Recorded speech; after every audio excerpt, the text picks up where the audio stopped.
Open Your Eyes is brought to you by the Belize Bank, our country, your bank, and Smart, bringing people together.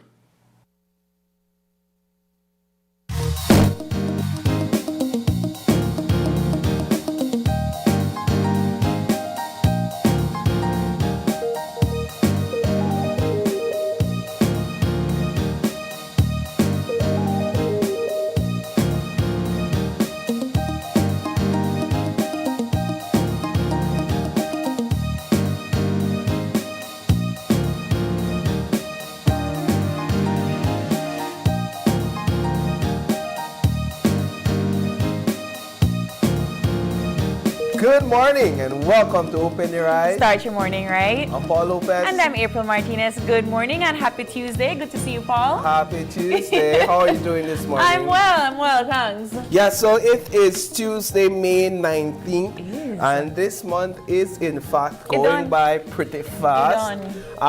The thing is, when you think about this time of the year, you begin to anticipate something that we don't necessarily look forward to, which is a hurricane season. Oh, right? Yes, we have a conversation about that this morning. Yeah, it's right upon us. And so I know a lot of people are thinking about that, but I know also that a lot of people are mostly thinking about the heat and how hot it continues to be.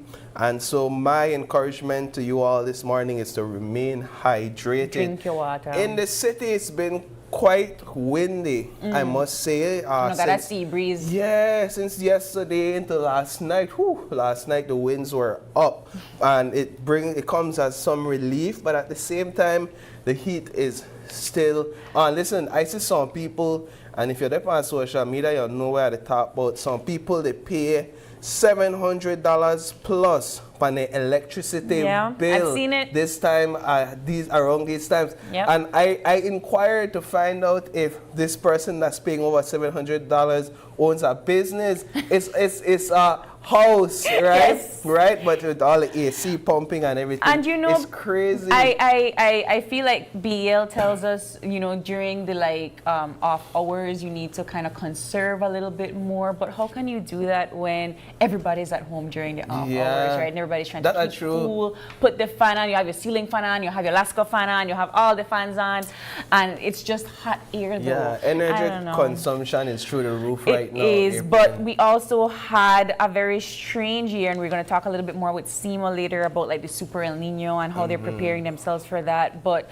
also, it's been like we had like a really cool early start of the year. Like it was still raining in Easter. February, we still had cold. Yeah, so like March. we're trying to see. Well, actually, the heat doesn't surprise me, but we have to trudge on. We have to maintain ourselves. You have to keep cool. You have to have like a cool mindset, is what they're telling me. Think about a cool space, not think about the heat so much. I don't know. We're all just trying to figure it out, Paul. But what do we have for our show this morning? Yeah, so let's jump into our show lineup for this morning. You all could come over here to the screen with me. So we have three exciting conversations, right? In our first conversation, we have 4 independent senators joining us on set. This is huge, and they'll be in to talk about the Senate committee process. What's the process that the Senate undertakes when it comes to deliberating, passing bills through the Senate, and ultimately debating it in the House, and then approving it at another level where the GG signs off on it? Well, we have 4 senators in the House this morning, and they'll be in to speak with us about that. And then in our second conversation, I alluded to it earlier at the start of the show. It's all about the hurricane season. We're only 2 weeks away from June. You know the song June to November, that's the saying. And so in our second conversation, we'll have CEMO as they sound the alarm, if you would, ahead of the hurricane season. You definitely want to stay tuned to that to find out all the details. And last but certainly not least, Naquiyah Muhammad turning setback into a thriving branding business. we here at Open Your Eyes, we love to promote small businesses or growing businesses or entrepreneurs. And that's what we're doing right here in this third segment. So you definitely want to stay locked in throughout the entire show this morning to get these conversations.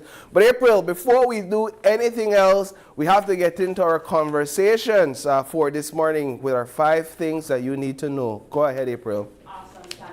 Of course, in our 5 things that we think you need to know this morning, the Coast Guard welcomes 49 new recruits. And of course, we always love to see growing spaces within our people that are ready to serve and so forth. So we're going to be talking about that this morning.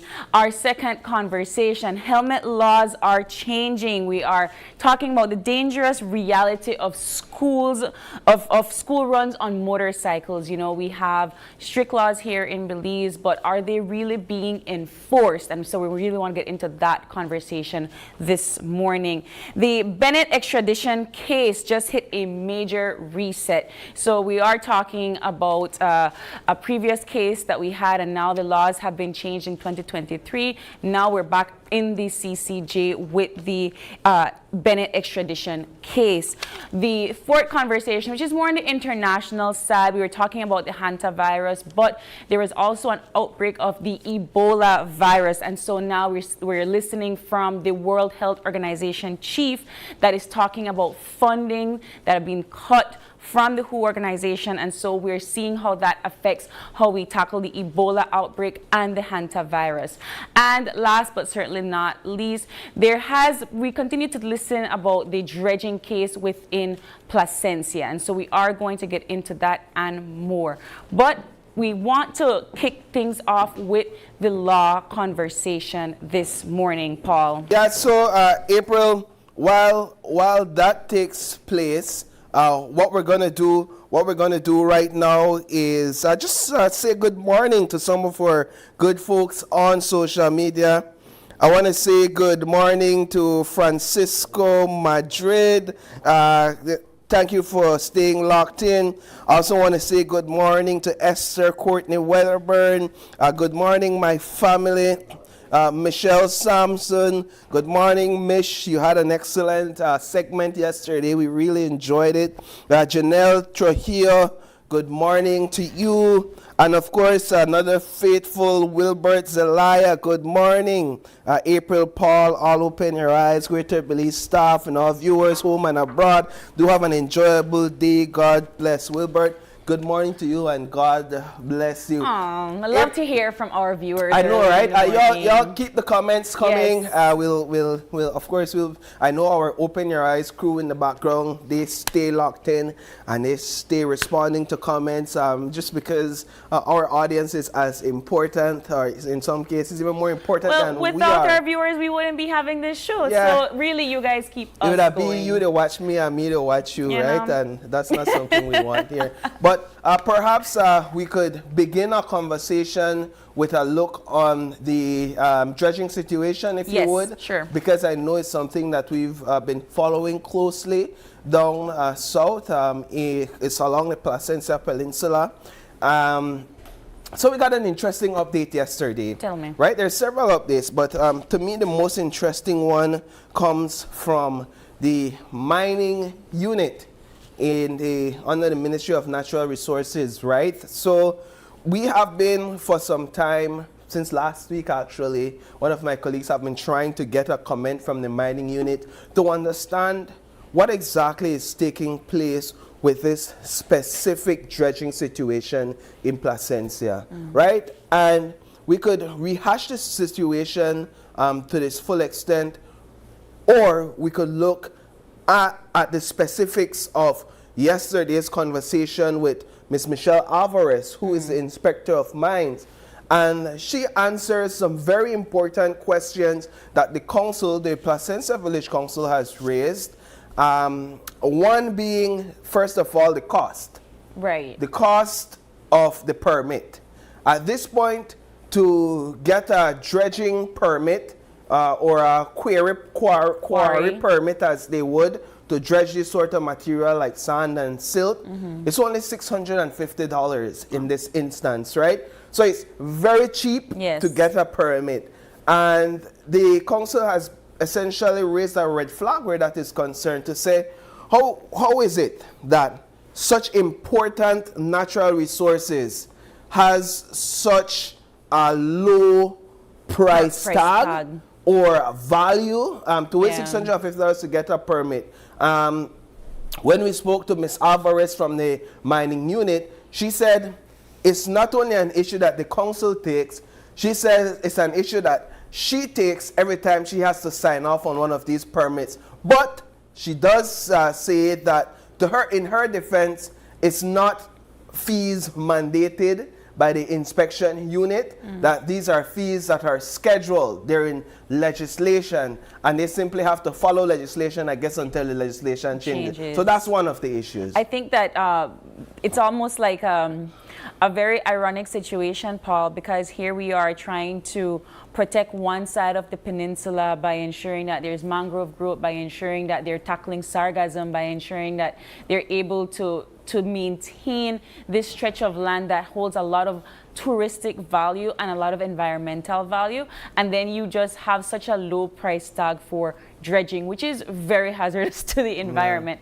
So I'm not sure what it would take for us to get that legislation changed. I'm sure that it's going to be a major push from the council. There has to be a huge push from political will as well to be able to ensure that you have these environmental laws, but they're so weak that you're able to still infiltrate them with a price tag of $650 for dredging. My understanding, based on our conversation with Ms. Alvarez, and this is looking long term, there will be discussions to consolidate and update all legislation that speaks to mining and put it in essentially one piece of legislation that is modern and that addresses these kinds of issues, including fees and penalties in a more modern and upgraded way, not only in Placentia, but we see the issue in San Pedro and other coastal communities. And then this is another issue, the fines. One of the concerns that the Placentia Village Council raised has to do with how much will this Seaboards Holdings Limited and Mr. Mark Anthony Espat, to whom the DOE clearance was given, and to whom, through Mr. Albert Lowen, the dredging permit was provided, what's the value of the penalty that this company will have to face? Yesterday, the mining unit confirmed that they, in fact, violated their permit. And one of the ways they did that, according to the unit, was going above the 4,500 cubic yards of sand that they were permitted or allowed to dredge under the permit. Going above that, according to the mining unit, means that you're in violation of your permit, right? And then they spoke about, the mining unit spoke about the fact that there was no need for a road to be built on the lagoon to conduct this sort of dredging. However, the concern is that the penalties, the fees, are so minimal that in many cases people rather ask for forgiveness than ask for permission. We know about that saying, right? So instead of asking permission, man, I could pay that fee. And I'm not saying that that was a thought process, because that was not verbally acknowledged, but I rather pay the fee than the fine, because it's so minuscule and insignificant. Look at that. than to pay for the permit. But you know, Paul, it's starting to make sense. We see these. This is a fee. These are the fees. We're seeing for administrative fee $500, application fee $10, registration fee $100, rental on 2 acres $20, logbook $20. Paul, it makes sense that we see the dredging happening all the time. All the time. And we wonder so why. cheap. Why is it that nobody's finding them or nobody's stopping them? They are. It's just that they ain't could pay it. Yeah. right? And so now we have to look at our legislations, we have to look at our laws now and see how we can tighten this. So just kind of like moving into a different direction though, Paul, and speaking of legislations and laws and fines and penalties, we are seeing that the laws on motorbikes and using helmets on motorbikes and motorcycle vehicles are being looked at, because we do have these laws that protect us, but people still kind of bypass some of these laws because they're not being watched and they're not being enforced. And of course, we're talking about helmet laws that are changing in Belize. Yeah, yesterday our colleague Shane Williams did a story where he looked at something that I'm sure we as members of the general public we've thought about, specifically the use of helmets on children when they are on motorcycles, right? And we've seen it. We've seen cases where children are riding, in some cases 2 to 3 of them on a motorbike with at least 2 adults. Sometimes it's 2 kids, sometimes it's only 1, and a lot of times we don't see helmets on these children. And Shane Williams specifically looked at where the schools, and during lunch hour, during pickup hour at the end of the school day.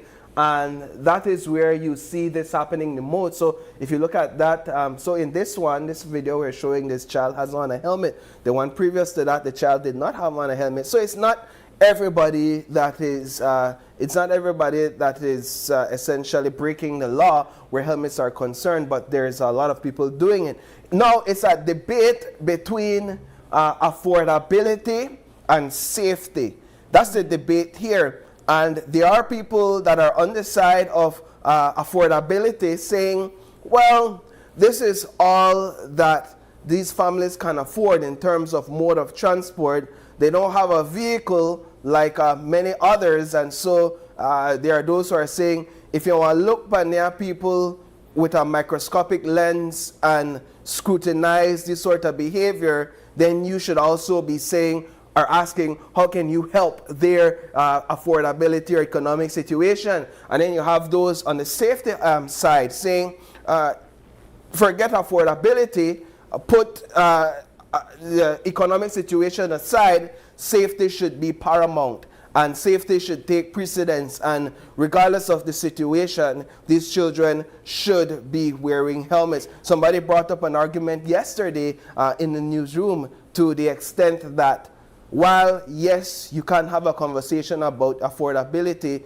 and you can have a conversation about the economic benefits of using a motorcycle, it is much cheaper and much safer to buy your child a helmet than it is to get a vehicle. So if you want to talk about investment, invest in a helmet for your child. You don't have to think about investing in a vehicle. That might not necessarily be the solution, but a helmet for a child should be the conversation we're having at this time. I also want to remind our viewers that not too long ago, we had talked about the case where the father and the child that crashed from the motorbike and the child lost her life. Yeah. So I need us to think about it for a second, where I know we talk about affordability versus safety.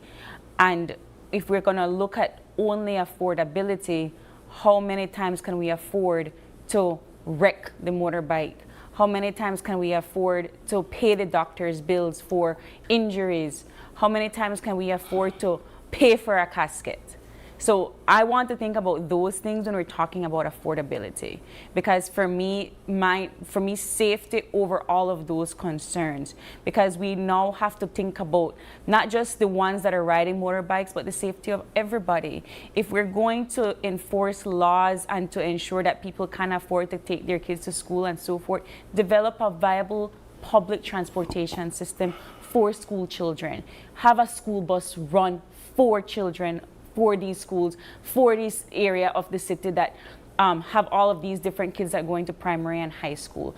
When you're talking about safety of children, Paul, I don't want to tell you the amount of times my skin catch goosebump when I see a parent and like 2 or 3 other kids on one motorbike going really, really fast, overtaking. I don't know what to do with myself. I don't know how to feel, because I'm like, that is an accident waiting to happen. Yeah, and right? And what is being pointed out by the Ministry of Transport and the Tbilisi City Traffic Department is it goes beyond helmets, right? And so it's You're a overloading much broader a motorbike, discussion all that of these has things. to be had. The overloading, the fact that in many cases children can't reach the handles. well, of course, not the handles, because they can't really operate it, but even more so the pedals or the foot stands. And so in many cases children have their feet out, right? And so it's a conversation that needs to be had, and I agree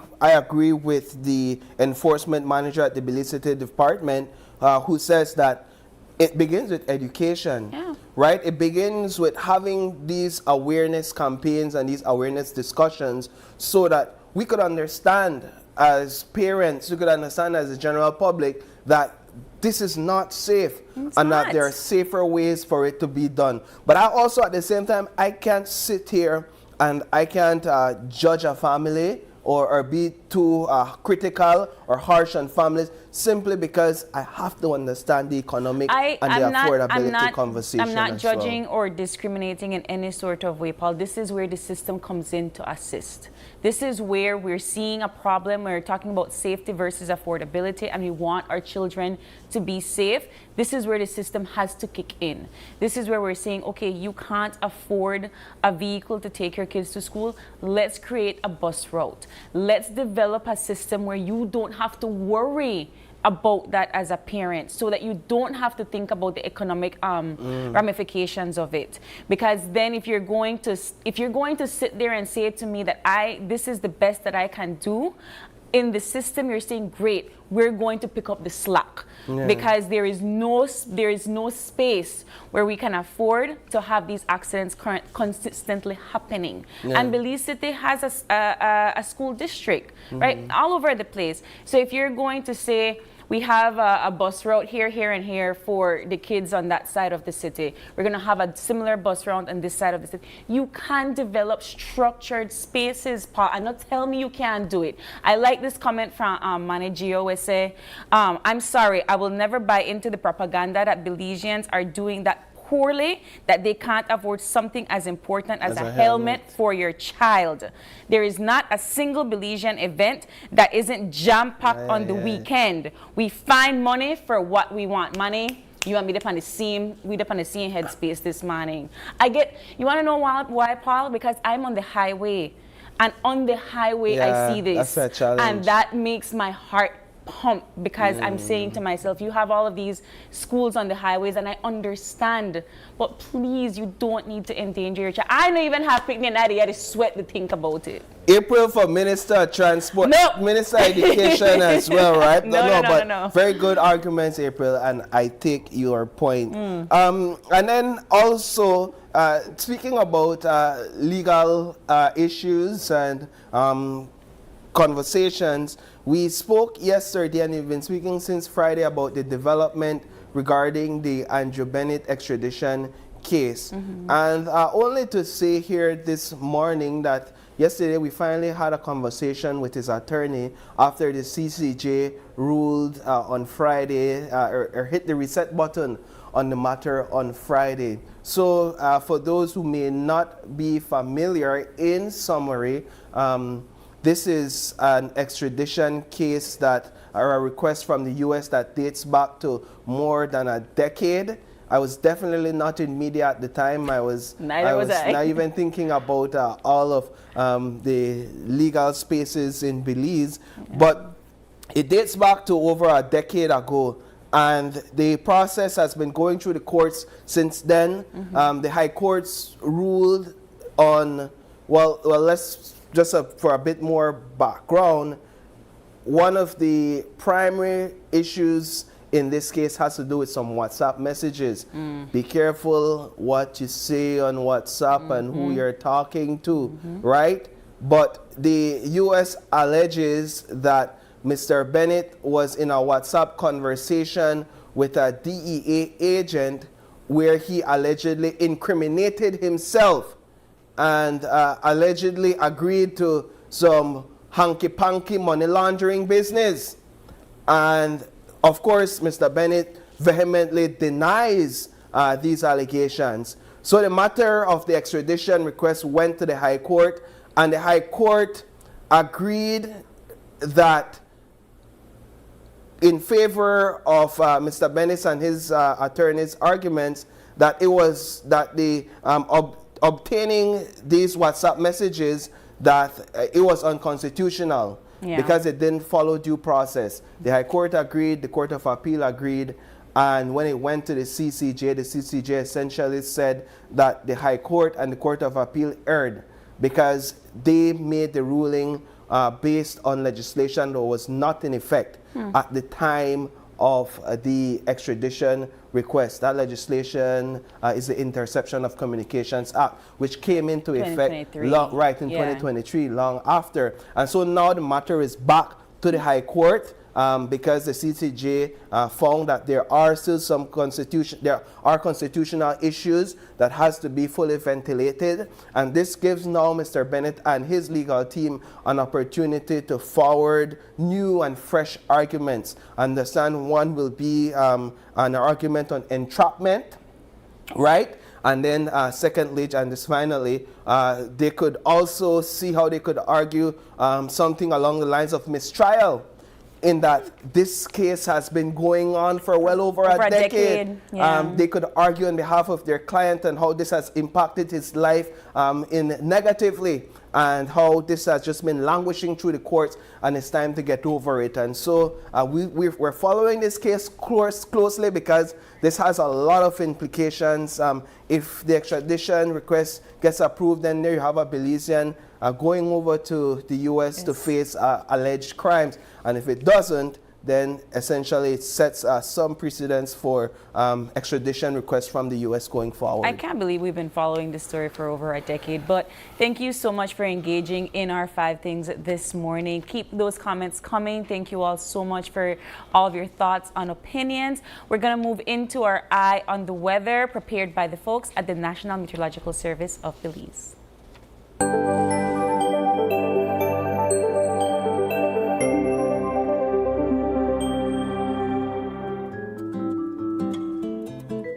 All right, let's see what the temperatures are looking like for today.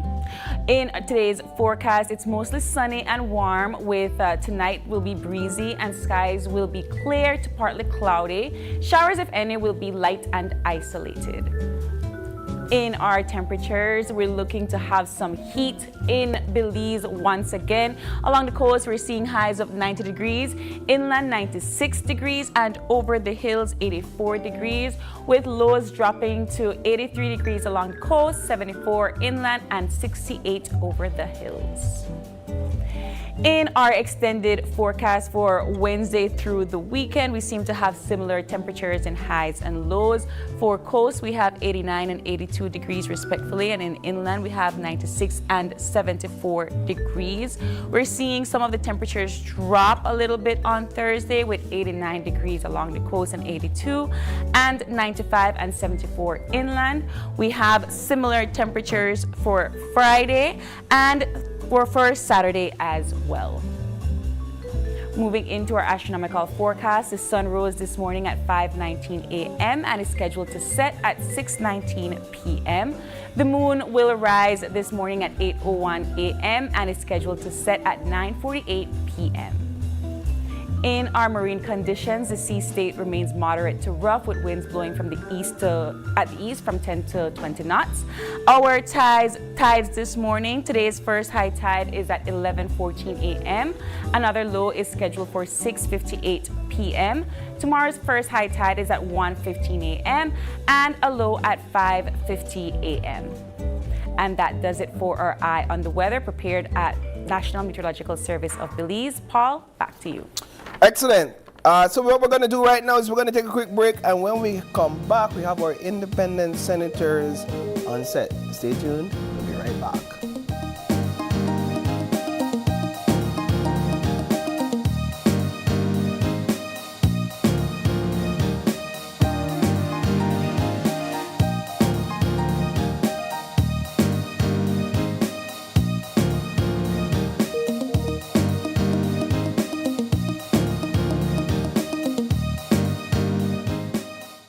do more than carry. They prepare, they fix, they comfort.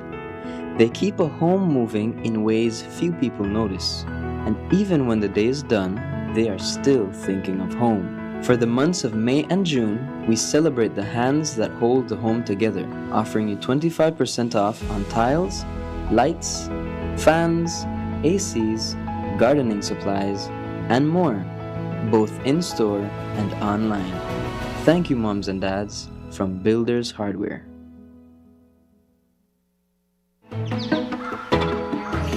People don't travel with cash anymore. People would stop and they want to do a coffee tour, they want to buy coffee, but people don't have cash with them. Online banking facilitated a lot of what we do. I don't have to run to town and have to use fuel and other expenses. Atlantic Bank actually approached us. They facilitated us with a bank account, which is something that we didn't have in hand, and then with a POS machine. I sit and sip my good cup of coffee and do payments. Atlantic Bank, building the future together. My name is Dr. Rosita Jimenez, and I'm a general laparoscopic surgeon.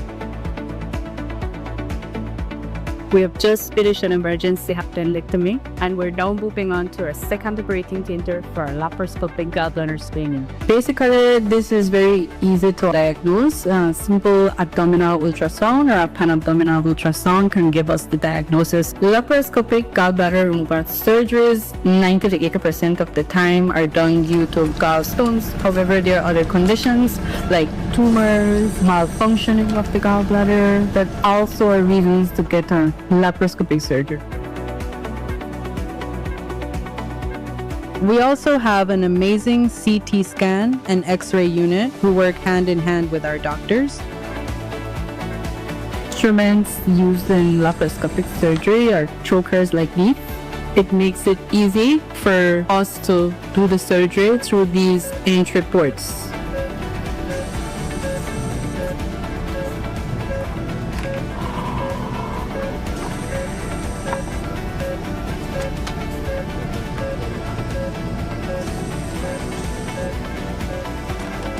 The recovery process is excellent. And basically, within a week, you are back up, ready to do your job, your daily life activity, like if you hadn't had this surgery.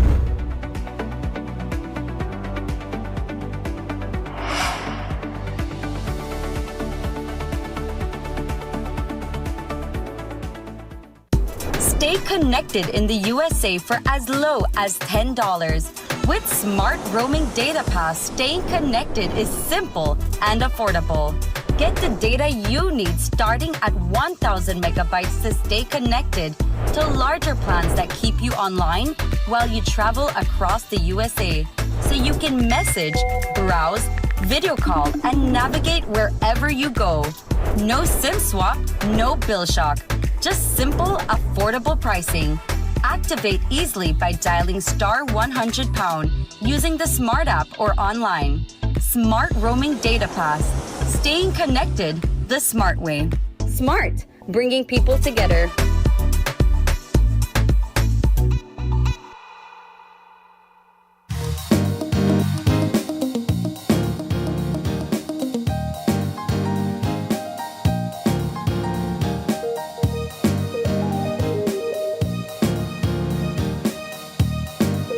Welcome back. Thanks for staying tuned with us. This is our first conversation for this morning, and I cannot overstate the importance of this moment. We have 4 independent senators on set with us, and they all have to share the mic and have to share the same segment. So we'll see how we juggle this, right? Sure. We have, of course, Senator Janel Chanona. We have Senator Glenfield Dennison, Senator Reverend Louis Wade, and Senator Kevin Herrera. Gentlemen and lady, good morning. Good morning. Good morning. Good morning. Good morning. It's a pleasure having you all on set this morning. And we are about to engage in a conversation that I would imagine will help to provide some insight into clarity. the importance of the work that you all do in the Senate. We see you all debating almost on a monthly basis, and you would hope it would be on a monthly basis, but it's not always It's that on the case. others say weekly. Weekly. The others But we says will get to weekly. that. We will get to that. And we, to an extent, understand the importance of your work. And so we're here to further flesh it out and help the public understand what it is that you all do, not only when the cameras are on, but more so when the cameras are turned off, right? And so perhaps we could begin with you, Senator Chanona. So at a high level, before I pass over to my brethren, it's important for us to embrace this as the people's parliament. We are doing the work of the people, we are doing the business of the people, and we're supporting in the management, the operations of the country. So it is so important, and I want to thank Channel 5 for this opportunity to us to talk about the people's business, because I think it cannot be overstated how important it is that we as citizens understand how we are governed. If we don't understand how we're governed, we do not know how to engage with the process, we don't know how to work the process, we don't know how to make sure that we benefit from the process. We are left to trust others, and I don't know about you all, but I go to the ATM, I still count my money Check your before I change. drive off. So I want to talk just at a high level. The Belize Constitution, the standing orders of the Senate, and this is still good law according to the court, the judiciary, the legislative powers, the assembly powers and privileges. It's an ordinance that tells you how old it is. This is 1962. this is still good law, but we are in the process of updating it. It's under process right now, but it is important that we understand, and we're seeing it globally. You all are in the news. You know, geopolitically, the landscape is threatened. Democracy is under attack, not just under threat, under a direct attack. So it is so important as we safeguard this bastion of democracy that we call Belize, that we know the role of the parliament as one of the pillars of our government, and making sure that we can, as I said, embrace our role, because without the direct participation of the citizen, this process does not work. And one of those roles is, of course, through the committee process, because bills get up and I rise, you know, Madam Speaker, everybody, you know, Madam President, to introduce legislation. But after it's introduced in Parliament, there is a way to engage, and that is the committee process that we want to talk I about. wanted to also, before you get into the process itself, talk about the four of you and how you stand out in the Senate, because we call you all independent senators, but I don't think that the majority of the population truly understands what that means and how your roles play such a significant role, in the process of making decisions. So maybe you can clarify that a bit. Let's go with you, Mr. Herrera. Sure. I think the Constitution was changed some time ago.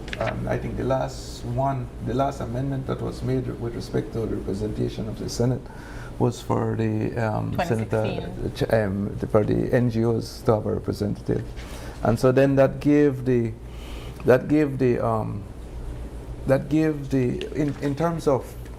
in terms of a balance, government has 6 and the non-government senators are 7.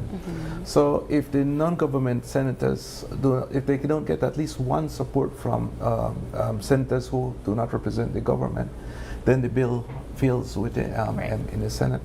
But I think we look at it as independent simply because we're not part of that whole partisan political process.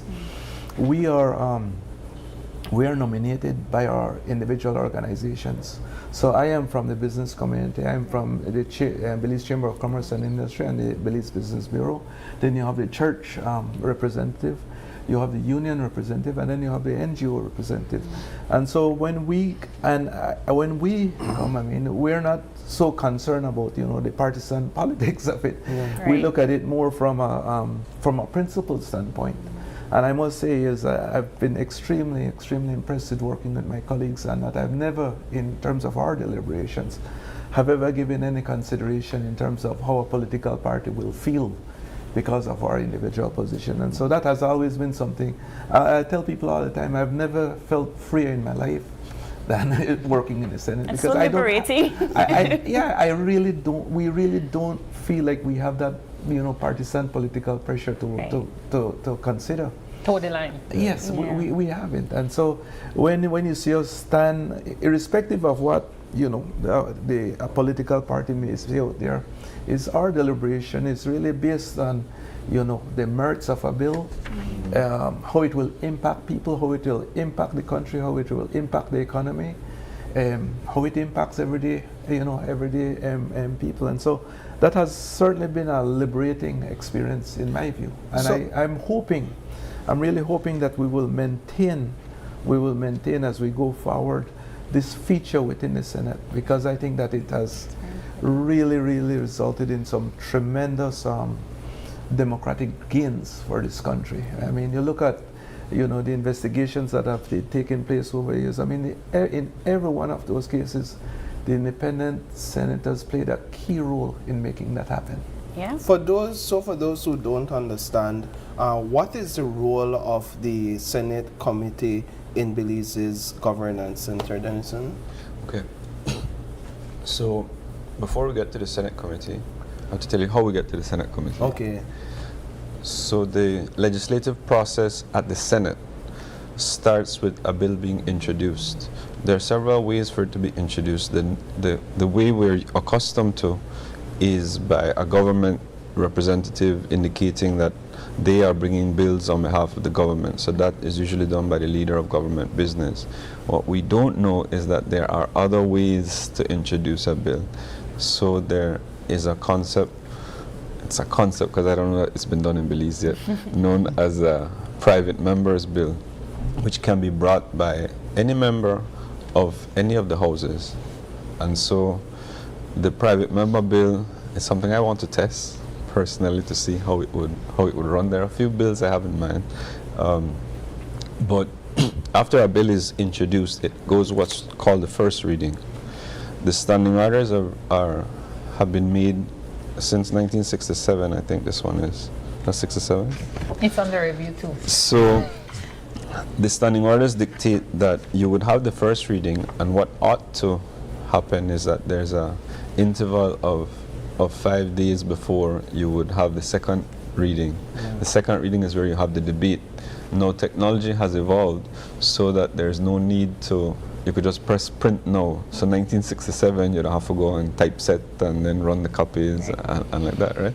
So with the evolution of time, it has occurred now where you can have the first reading while you have already disseminated the copies to each senator, because you can't have a second reading without senators having had a copy. That's a rule.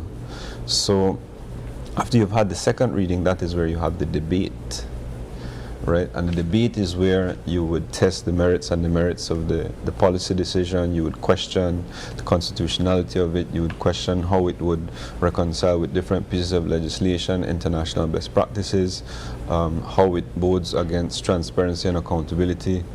And that's what we do. You strengthen the bill. That's the test that we usually do. And we're usually looking at the bills to improve them. And I want to make that point very clear, because a lot of what we say comes off as opposing legislation. That's not true. What we are doing is identifying gaps and weaknesses in legislation and bringing them back. I personally have made recommendations on bills just on the drafting and said, this is not the proper way to have drafted this, we should consider this. And this is just in my 2 years in the Senate. And then I make that recommendation on the first bill, and then the bill comes back twice to do the same thing that I said on the first. So that's what I was going to ask on. So what is a good bill then? How do you review a good bill? You'll never have a perfect bill, yes. So, but there's some legislative processes that you can get right. There's also some policy decisions that you can question. And you would be surprised how many times just questioning the policy decision, the rationale for the bill, the policymakers can't clearly explain the rationale for a particular thing. Is this why, before we move on, is this why people often say that the debates in the Senate are oftentimes more robust than the debates you get in the House? Perhaps simply because of the manner with which you look at these bills, or the lenses through which you look, Correct. and the type of questions that you ask about them? Right.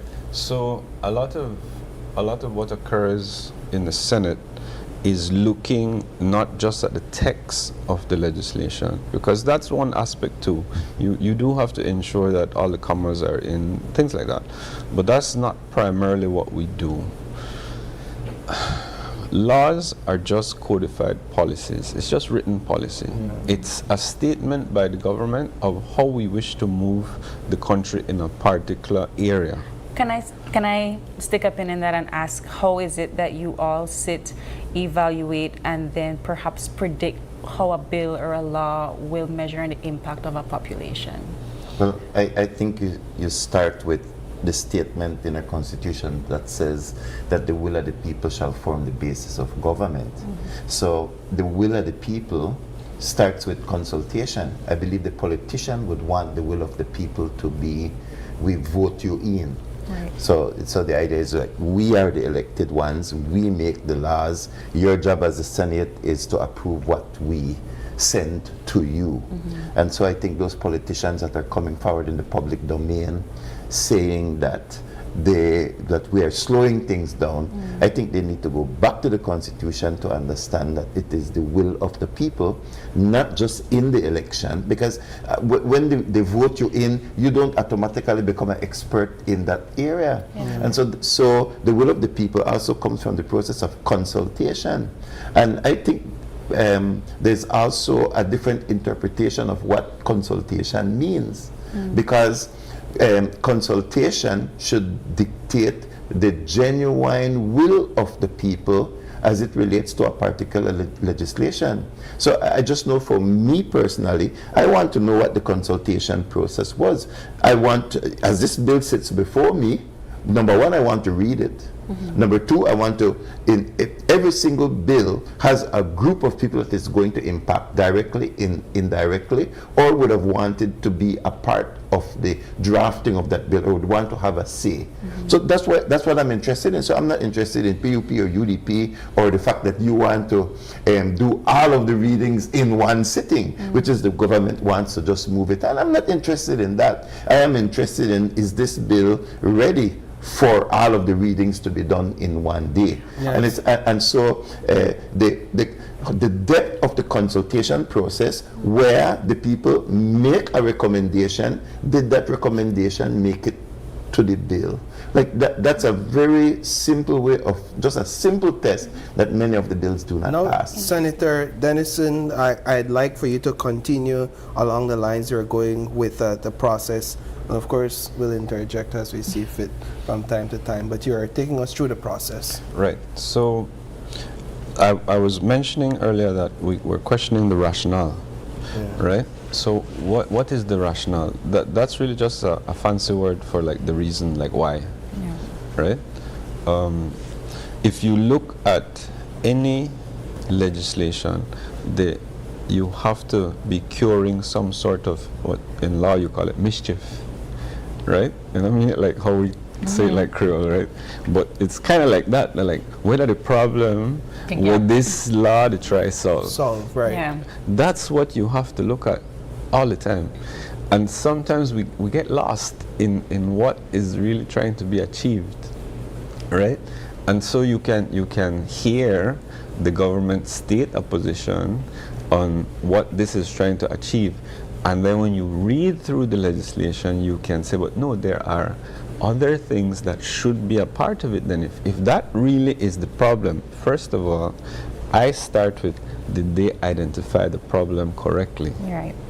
Because sometimes I have found that when you bring a piece of legislation, if you have not asked the correct question, then you're starting wrong. So that's usually where I start. Okay, this piece of legislation, the stated purpose is this. Okay, the problem as is seen is this. Okay, is that how I see the problem? No. okay, what, and I go through that in my head. So that's where I start. What is the problem we're trying to solve, right? Because there are many ways to skin a cat, and you can look at different ways, because the truth is, a lot of what we're doing isn't new, right? So you can look for examples regionally, internationally, and try to see, okay, how did they solve that problem? How did this parliament solve that problem? Is there any case law on the way they solved that problem? Did that go to a court of appeal? Did that go to a higher court? Was the constitutionality of it questioned? And then that way you get to see, okay, we can maybe add this piece because we were missing that as a part of solving the actual problem, which is what I was trying to do with the Motor Vehicle and Road Traffic Act. But that's another story. Or why can't it end there? Why can't it, or why doesn't it end at you all reviewing the bill on your own time, bringing your observations to the National Assembly, expressing it, those who are responsible for writing it or logging it down does that. I love your optimism. And then we say, all right, well, we've received the perspectives and the views from the Senate. Let's now go back and make this thing happen. Why does it have to go now to a committee? We're the committee. Right. We are the committee. So why does it move from the debate in the House to a committee? Thank you for thereafter? For offering. I didn't realize that was a problem. So no, the misunderstanding of what the Senate committee is. All it is they shut off the camera. We're still sitting We're there. still sitting there, Okay. going through an So extension what are you debate. doing? What Okay. are you doing in the committee that the public is not seeing? Let me start at the standing orders, right? The functions. There's a standing order 53 functions of the committee, on the committees on bills, right? So what happens is that, remember, on the debate now, we're questioning the policy, the merits, and principles of the debate, right? You're not supposed to do that in committee, right? So, section 2 of the functions of the committee says that any such committee will have the power to make such amendments therein as the committee shall think fit, provided that the amendment, including new clauses, new schedules, are relevant to the subject matter of the bill. But if any such amendments are not within the title of the bill, the committee shall amend the title accordingly and shall report the same specifically to the Senate. So it's essentially us turning off the cameras, coming and say, okay guys, this is what we were doing. It's like a working group. Yeah.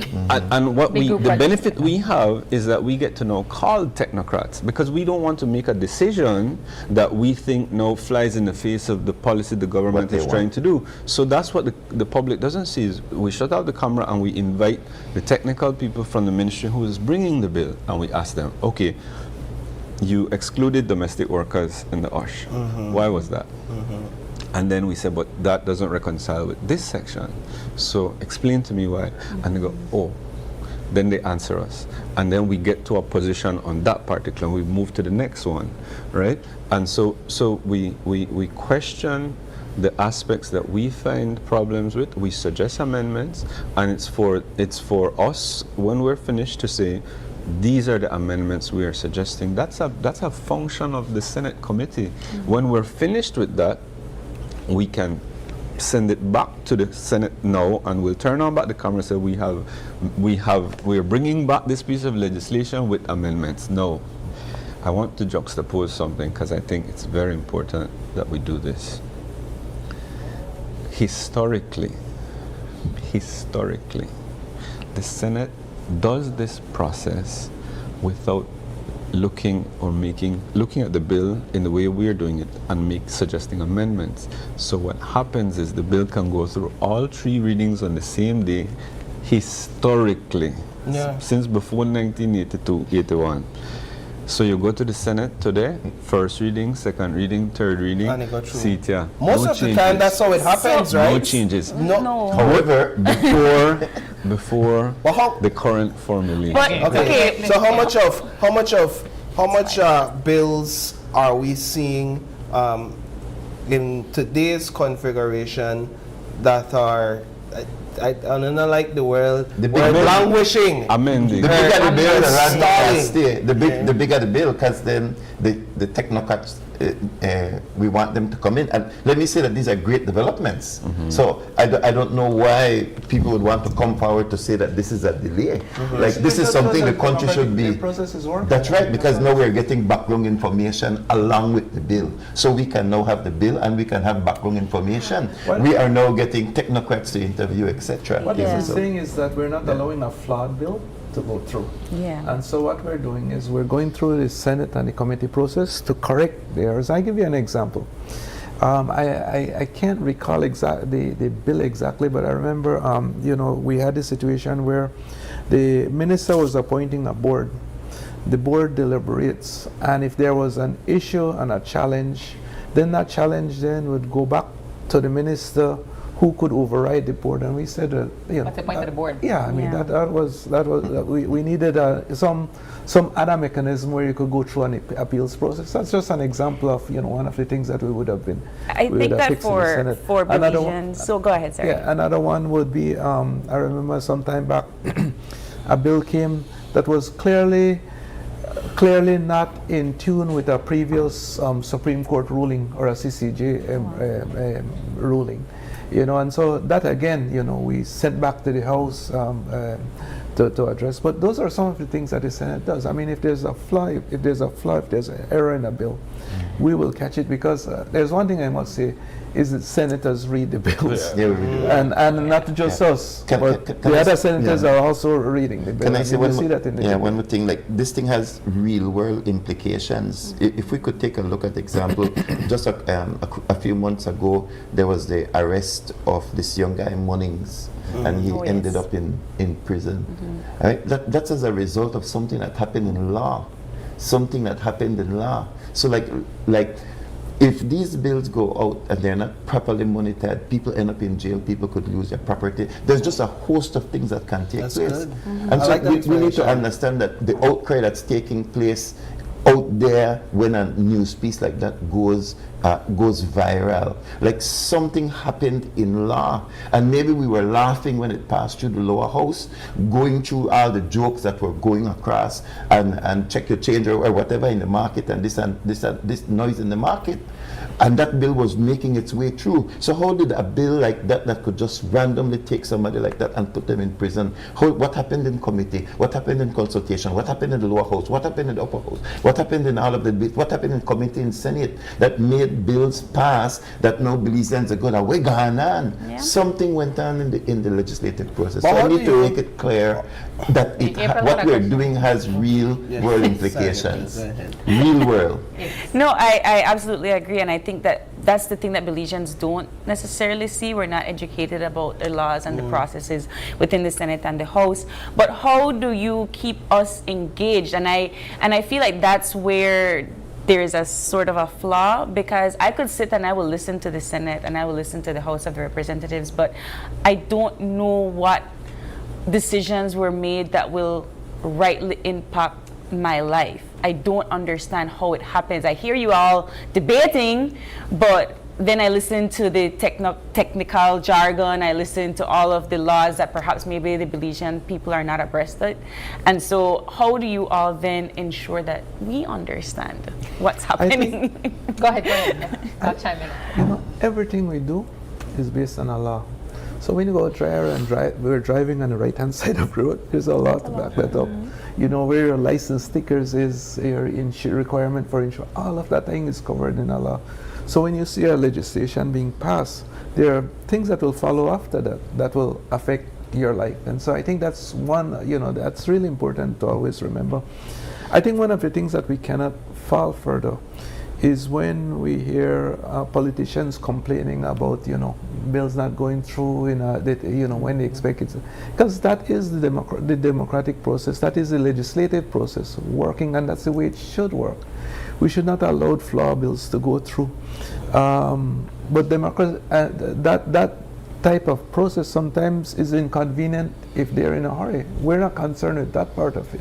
We're concerned that the best possible bill is going through, and that's really our focus. I want to juxtapose I want to juxtapose because I want to take away this languishing construct from your mind, right? It'll take a lot to do that. No, because you're Spend an some investigative time journalist, and I think you're a reasonable man.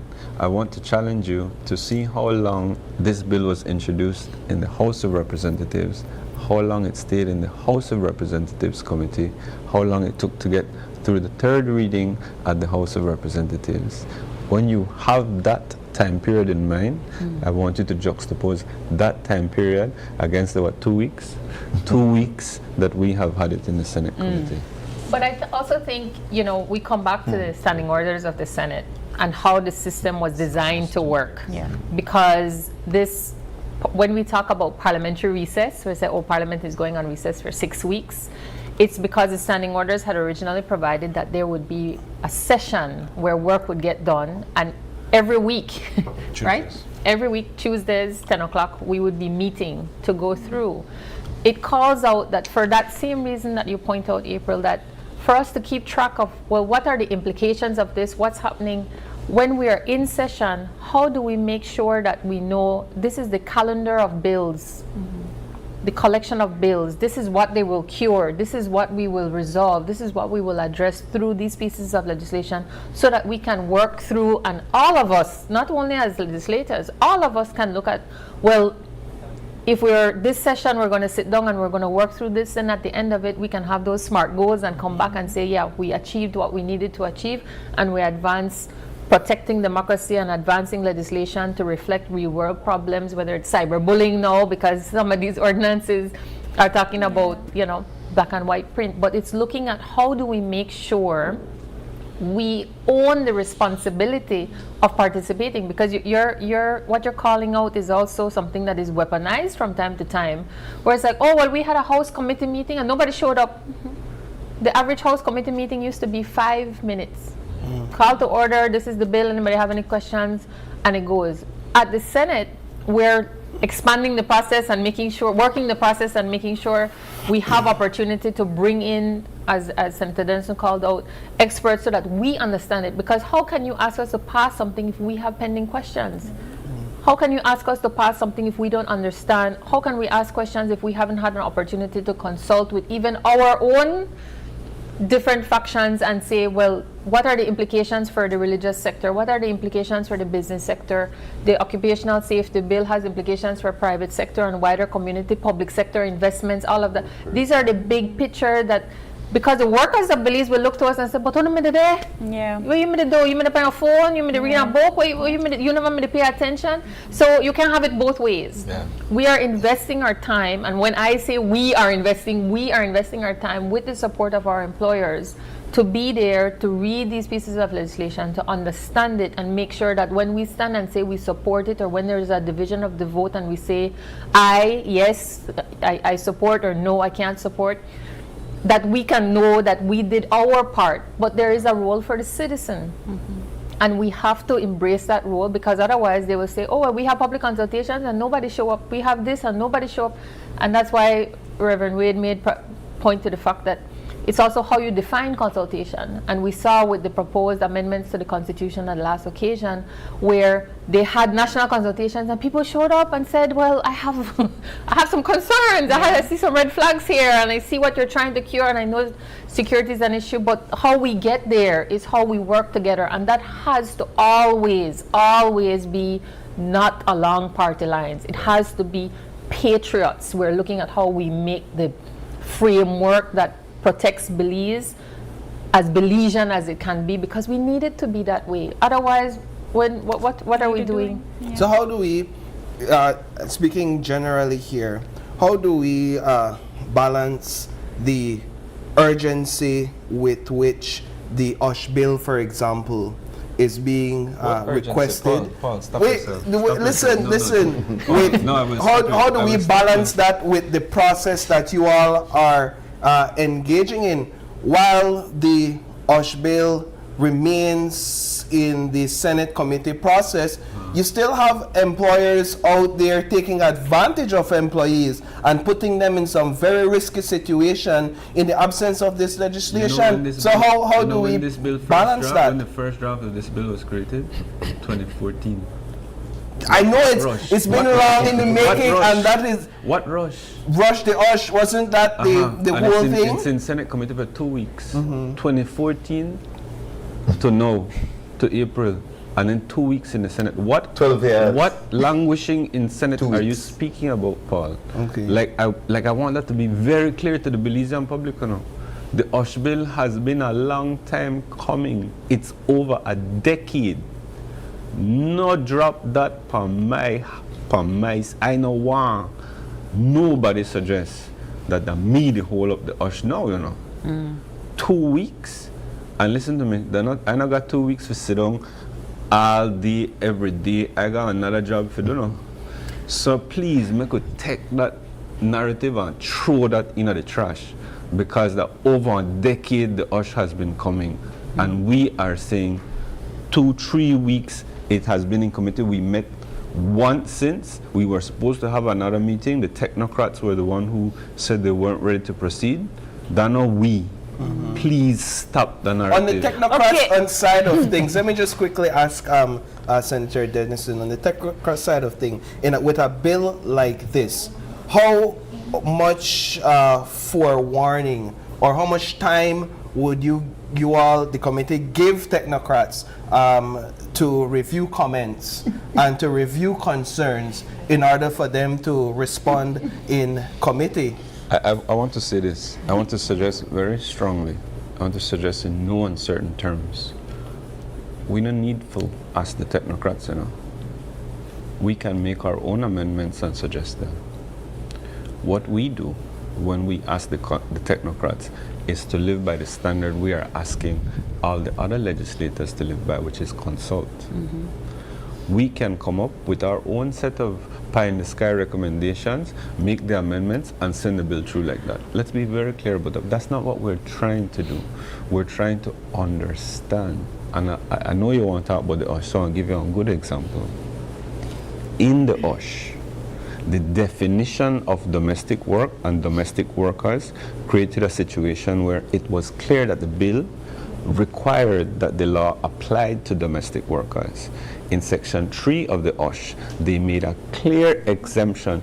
This does not apply to domestic workers, so that my mind could not reconcile that section 3 of the bill with the definition section in section 2. It was irreconcilable.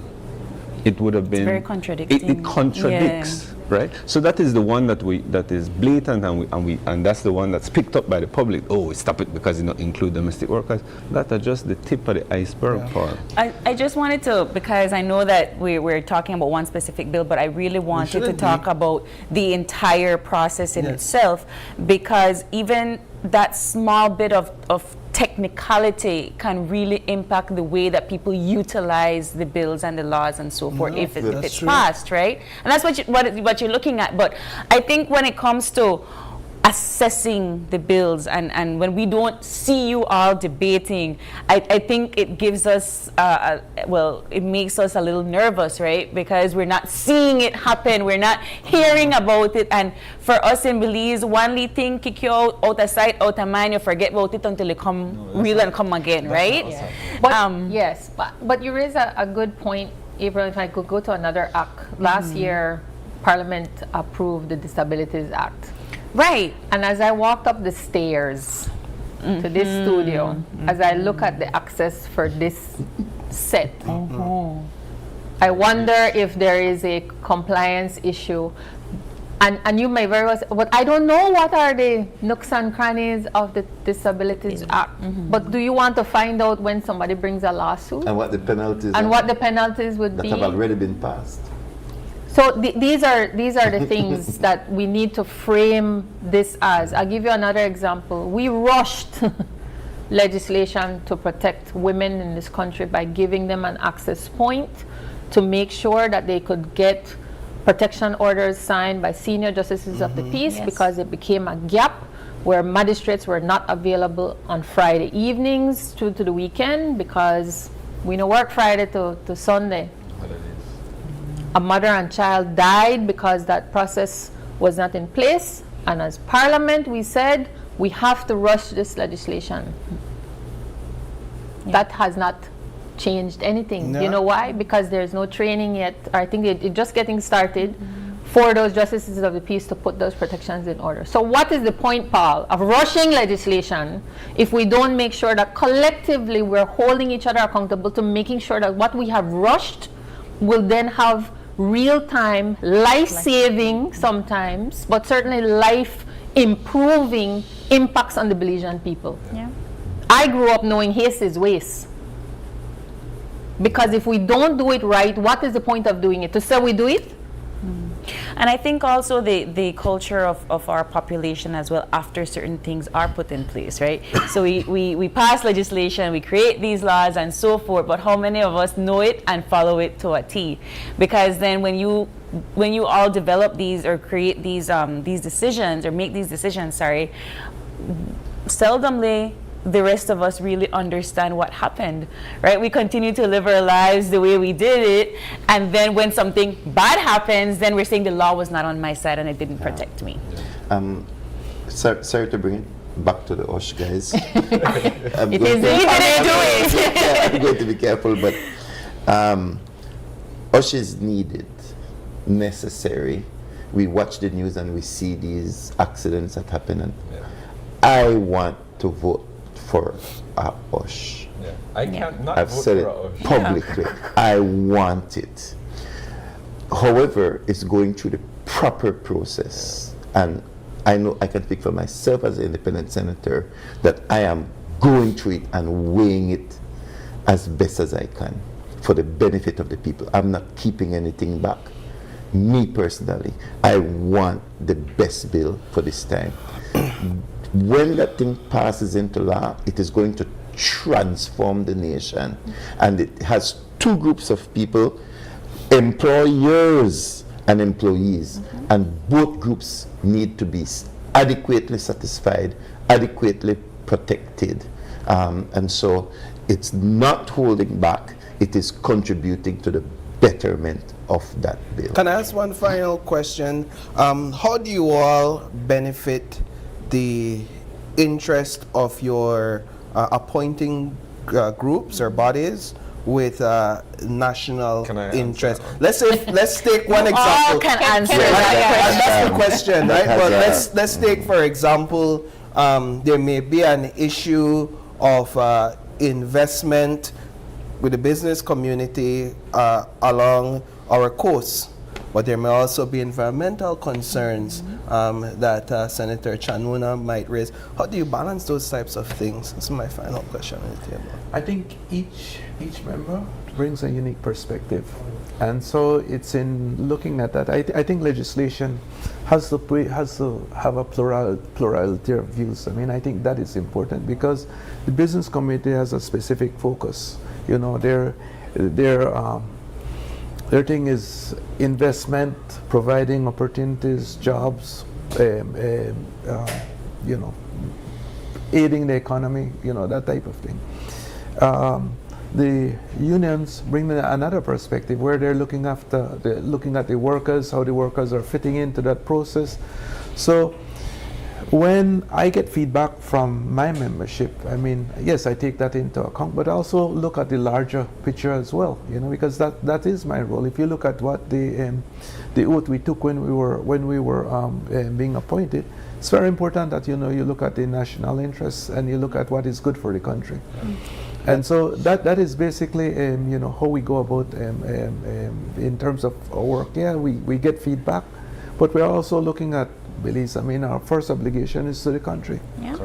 So I have always maintained in everything that I've done for the National Trade Union Congress that it doesn't matter when I'm appointed that I'm representing them. I'm representing first the interests of Belize, and where the interest of Belize aligns with the NTUCB, we are all right.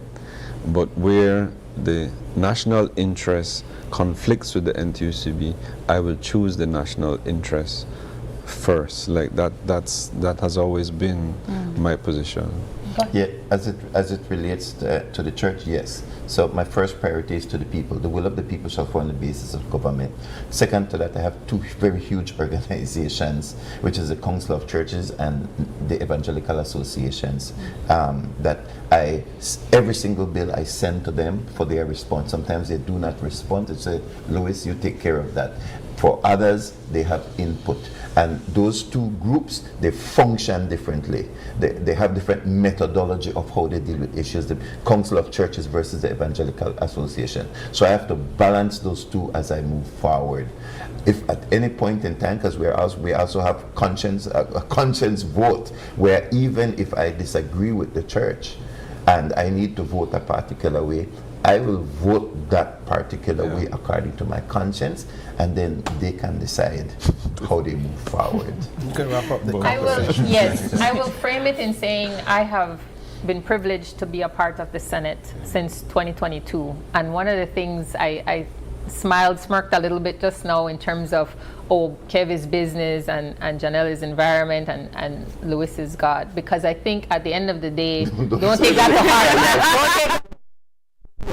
I hope So people go, yes, yeah, no, you don't have a God complex. But at the end of the day, it's making sure that we embrace our responsibility, and this is where even at our level, it's a shared responsibility. I share it with whoever is in my group, who know in my group. If you would come and say, I don't understand something, Senator Chinona, can you explain? No problem, because I want more people to be engaged. We have to have more people engaged in this. Bad actors are counting on you to be ignorant of the law until it applies to you, and we cannot live under that, because you see these same things about what they call in the state of emergency, hot zones, or emergency zones. Like, if you look at the implications of what that constitutional declaration is, it may be inferred by some that you have no constitutional rights, and you are too. But I mean, even in terms of what the implications are, like, this is where we have to know what we're living under, because if you don't know, we tried to pass a law the other day, the Belize, where not only did you lose your constitutional rights, you would have had no redress available to you in the court. Yeah. Imagine that passing, because people aren't reading, or people aren't looking at the big picture, or people are looking at a draconian mindset, snap reaction out of frustration. You can't, without fear or favor, affection or ill will. We have to make sure that the laws that govern us are working for us, and when they don't, we have to make sure they do get that amendment. And with these bigger picture legislations, I go back to things like the Disability Act.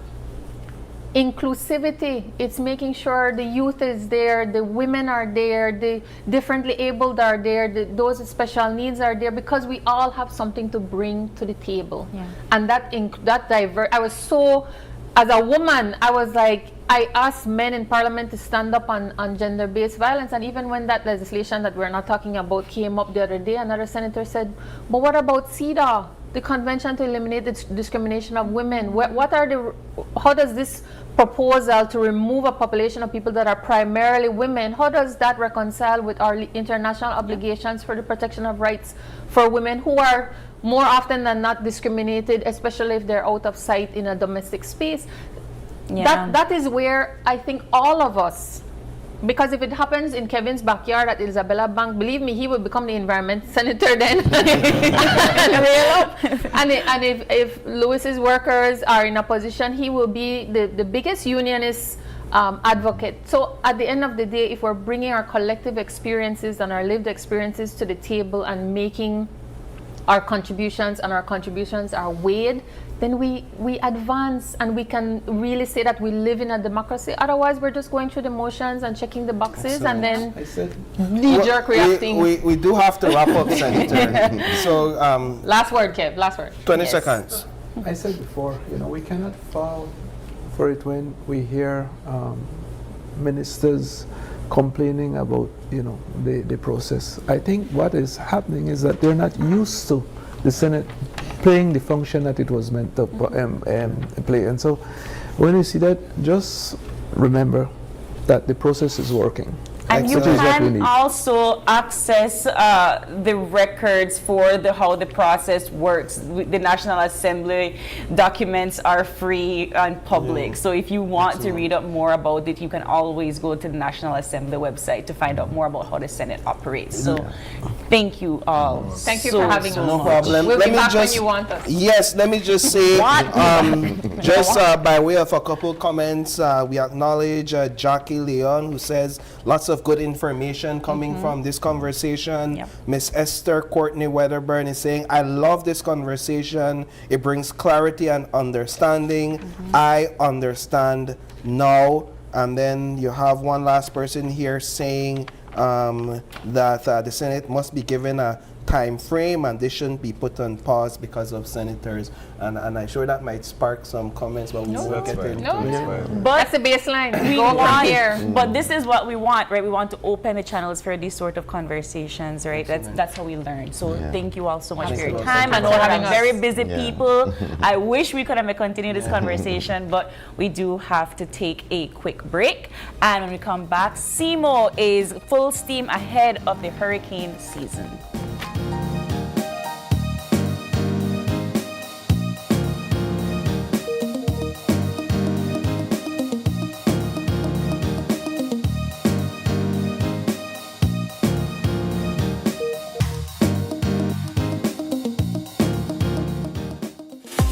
We at Fulltech Systems understand that technology isn't just a tool, it's a game changer.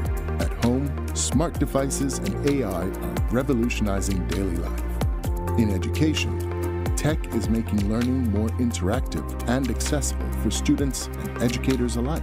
For businesses and government, it's driving innovation, streamlining operations, and unlocking growth, leveraging tech for better services, infrastructure, and security. At Fulltech Systems, we help you thrive with cutting-edge solutions, partnering with leaders like Dell, HP, Microsoft, APC, Fortinet, Cisco, and Tomy8. We deliver the right products for your needs, whether it's boosting efficiency, improving customer engagement, or scaling operations. Connect with us and let's drive innovation together. Fulltech Systems, your technology center, where you come for the price, but stay for the service. In the heart of the Kaya district, Calico Jacks is proving that sustainability and success can go hand in hand.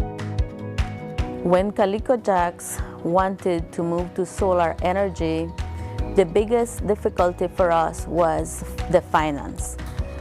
Belize Bank believed in our vision, and we are very happy and grateful that they gave us this opportunity for the financing.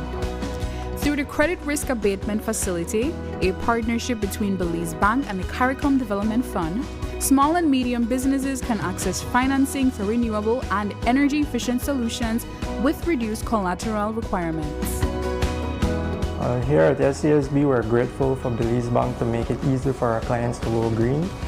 We're proud to work with businesses like Calico Jacks to help them lower their costs and their carbon footprint.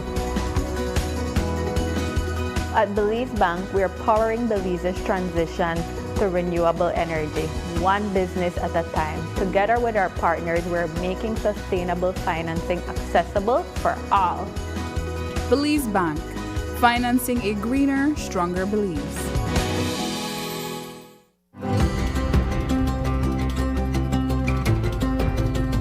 For decades, BEL has powered Belize's growth and progress, lighting homes, energizing industries, and fueling national development.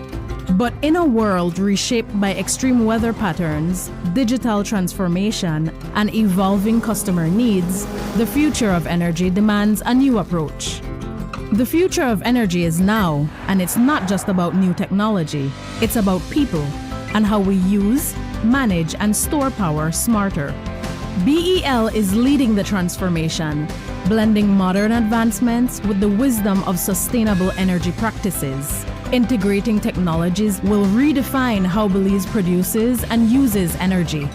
With distributed generation and smart grid technologies, customers are becoming power partners. Energy is no longer a one-way street. BEL is making key investments that will reinforce the grid to make this a reality, ensuring energy security for generations. At BEL, we are more than an energy provider. We work to safeguard Belize's energy future, which will have demand response programs, where customers will be able to shift use during peak hours to take advantage of the new time of use or off-peak rate structures, customer energy portals, real-time insights and tools to track usage and manage energy smarter, smart metering, advanced metering infrastructure, faster, safer service and actionable energy insights, distributed generation, integrating rooftop solar, microgrids, and battery storage for two-way power flows into the national grid. Together, we are bringing you a brighter tomorrow.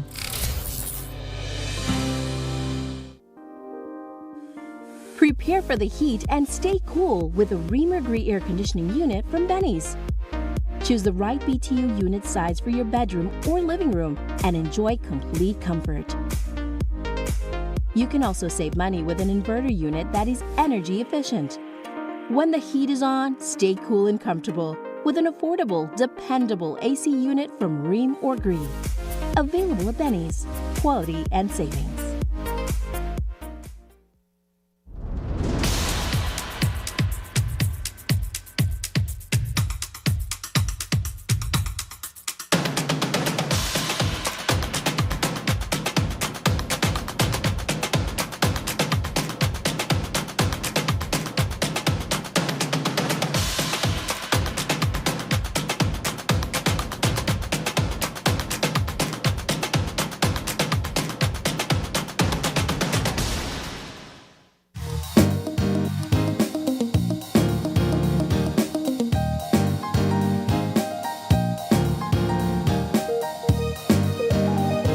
Open your eyes and joining us for our second conversation, we have members from the Belize City Council talking about the hurricane season and what they're doing to prepare for it. We have on the couch Melanie Dawson, and she is the CEMO liaison officer. Good morning. Good morning. And joining her is Ramon Menjivar, and he is the assistant city engineer over at the Belize City Council. Good morning. Good morning. And we have Councillor Kaya Katus, and she is responsible for sanitation and maintenance. Good morning. Good morning. Good All morning. right. So we are in the month of May. Paul and I were talking about we're already gearing up for the hurricane season, and even though the predictions kind of look good in our favor, we still have to be prepared for any and everything. So let's start with what you all have been doing over at CEMO. Okay, yeah, so I can begin. So far, we have started the year out with our annual shelter inspection.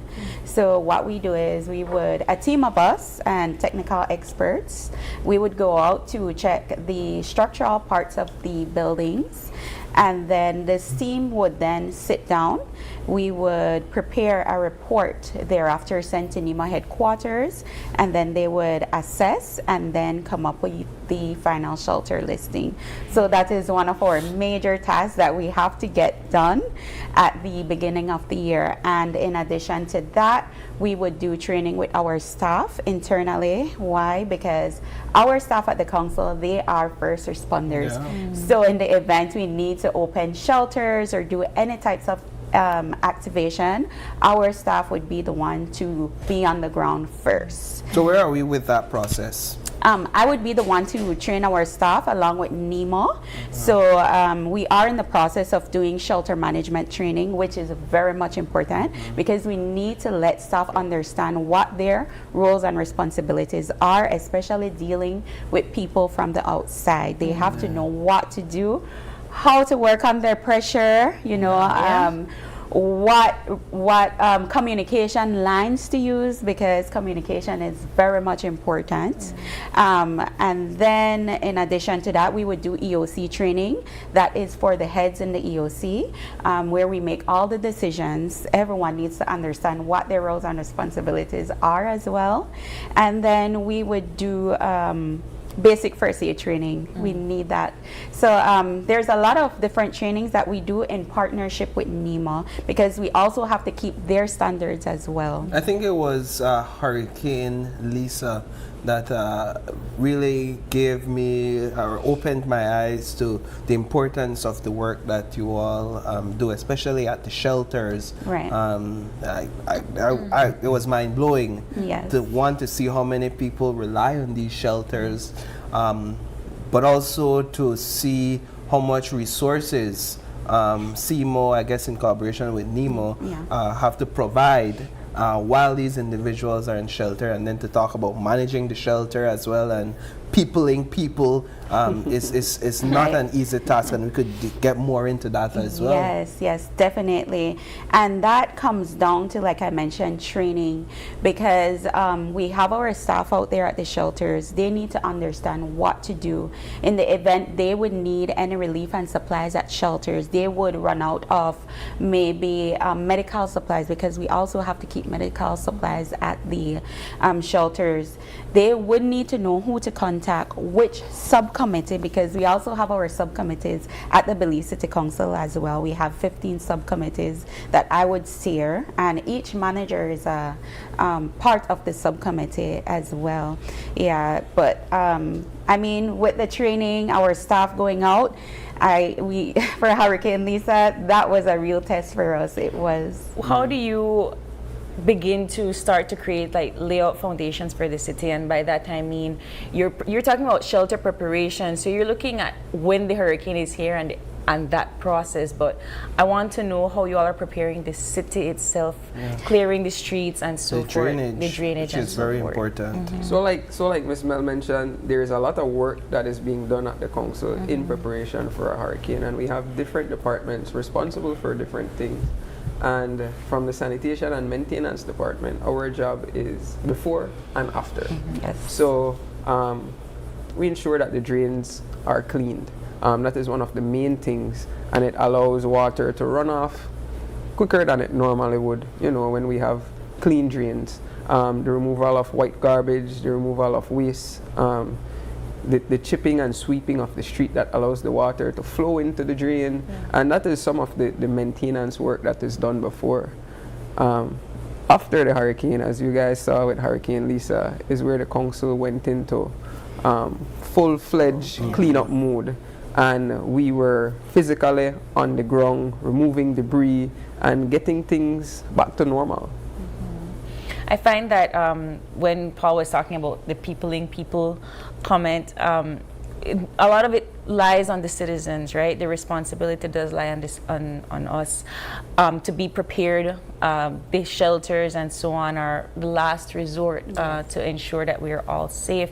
But how do you all do like awareness and so forth, so that people are safe in their homes, what to do, what not to do, what are the the stages of a hurricane and so forth? Well, we start that from our small units. We have a field officer, CEMO field officer. He would go out to the schools. So we try to start from there. We educate the kids on preparedness, what to do before, during, and after. And then they would take this information to their parents as well. We would also participate in other like events, and then we would have our information booths. We would do presentations at different organizations as well. So we try to spread the word as much as we could. We would also post information on our Belize City Council Facebook page, which I think everyone would use, so they could get the information from our page as well. Mr. Menhavar, what is the state of readiness where Belize City's drainage system is concerned? We are practically very good, as well as we have to take into consideration that we are a low-lying area, and that with a half an hour rain, our streets flood, and our task is to ensure that these drains are kept clear so that we have a quick runoff, primarily in these events. This is an ongoing process that we have our teams out there on a daily basis throughout the year and more closer on to the hurricane season. We ramp up that exercise and we bring in more people together, more teams. We go into a flood mitigation project where we target flood prone areas, again in the same event to have the water recede quicker.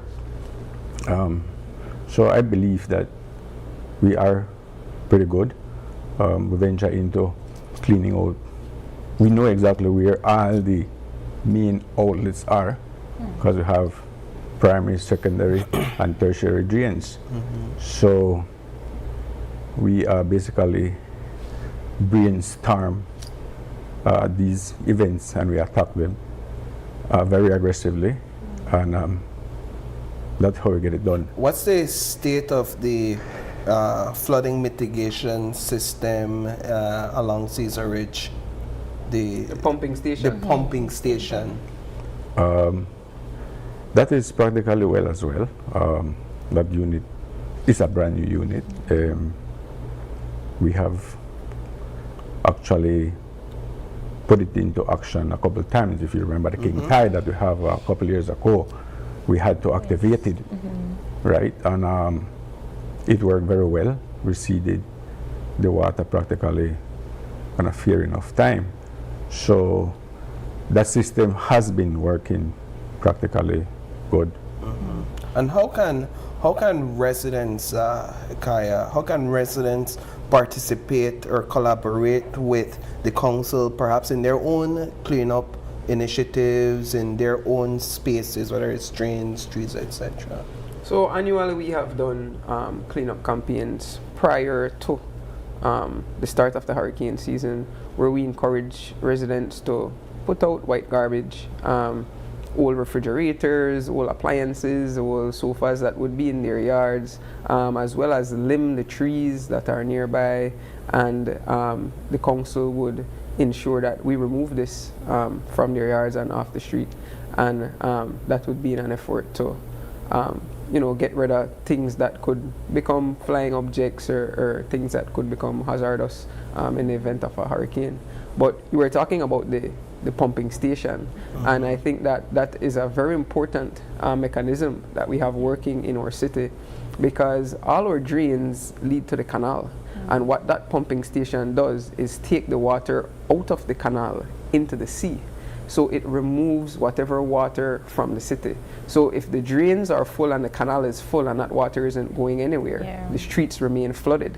But when that pumping station is activated and the water starts to come out of the canals, the drains can empty into the canal and it removes the water from the street. So that is a very important mechanism that we have and that we can activate at any time when there is excess water within the city. Don't litter and don't clog the drains. Very important. Very important. Very important. Right? Every time I come onto the show, I keep on emphasizing that because that is a very critical aspect. Because whenever I drop litter on the street, that goes into the drain, and then it blocks the arches. It impedes the flow of water in the drain, right? I usually use this as an example. Freetown, that used to flood drastically. Last year, that was one of our main focus areas for this project. And if you have seen it, it doesn't flood as it used to flood before. Before, the water used to be all up to the middle of the road. We're talking about that area in front of the pool. Right. Yeah. And what is very intriguing is that what basically was causing the flood, and it is very, I would say, people would say it's not real.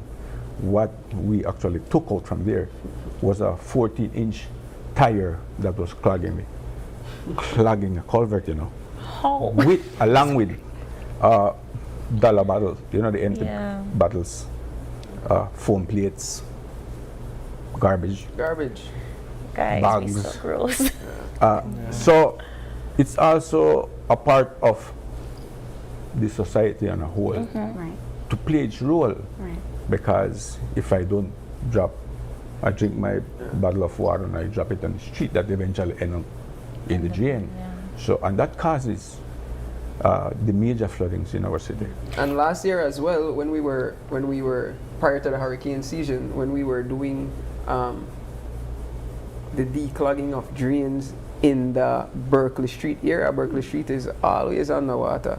We found a log wedged into the culvert that connects the drain from Berkeley Street to the canal, and that's why the water wasn't passing through. So when the sludge truck actually pumped and everything flew out, I mean, it sprayed all the way across the street after that. That was, you know, that came out from there. And I mean, civic pride is one of the things that we try to emphasize on every time we have the opportunity. And we encourage our residents not to litter, don't throw garbage.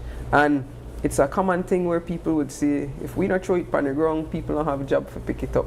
I mean, we have to move away from that mentality. Yeah, because then on one There hand, will be another job. on one hand, you have us throwing garbage on the ground, and on the other hand, we complain about our streets being flooded, and complain bitterly against the council when there is a part that we play in it as well. So I think it's really good that you laid it out that way. Ms. Dawson, what information are we equipped with about this season and what it will look like for residents?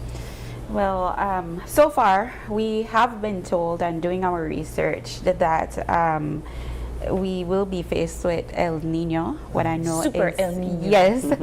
What I know is that will bring much heat, a lot of heat to our country, and I really don't have much to say because that's not my expertise. Fair enough. Yes, but I mean, for our part, we need to know what we should expect this year, and I know that will be one of the challenges that we will face this year.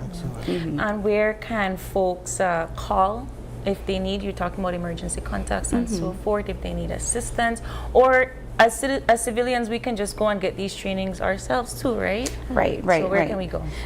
Well, they could reach out to the Belize City Council. They could call to get information. They could ask to speak with myself at the Belize City Council CEMO unit. Wonderful.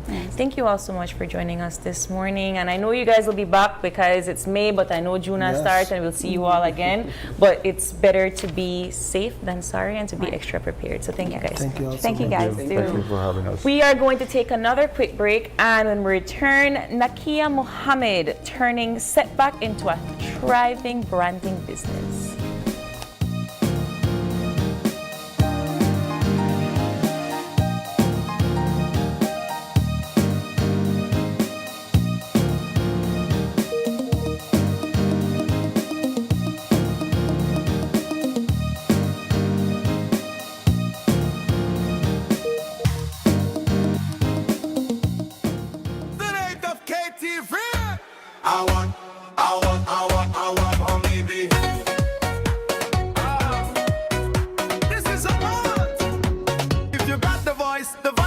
To leave everything you've got on this stage. Mark your calendar and get camera ready. Auditions are June 6 and 7 from 9 a.m. to 3 p.m. At a Greater Belize, Leisure Studios and Tony Drive, Belize City. Hey. Selected contestants will enter the KTV Season 8 competition, and the lucky winner will go home with a 10,000 grand prize. This is your moment. Are you ready? I want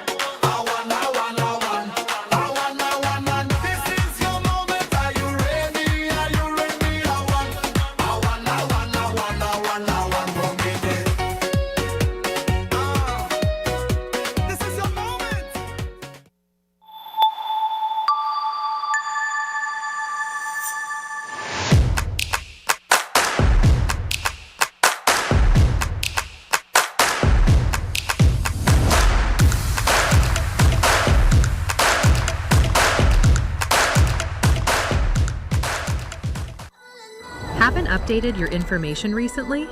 Well, kick off the new year as a winner. RF&G Insurance is giving you a free chance to win every month. Entering is easy. Just chat with us on WhatsApp and update your information. That's it. You'll be automatically entered into our monthly raffle for a chance to win awesome prizes. Don't wait. Message us on WhatsApp and update your info today. RF&G Insurance. It pays to get it right.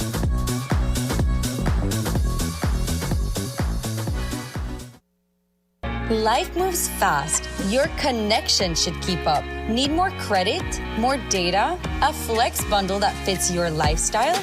With Smart Prepaid, they're a prepaid option for every lifestyle and budget, making it easy to stay connected wherever you are. Because with Smart Prepaid, you can connect on your terms. Purchase credit, data, flex bundles, prepaid plans, and all your favorite prepaid services at any Smart agent, Smart showroom, or simply dial *100# key.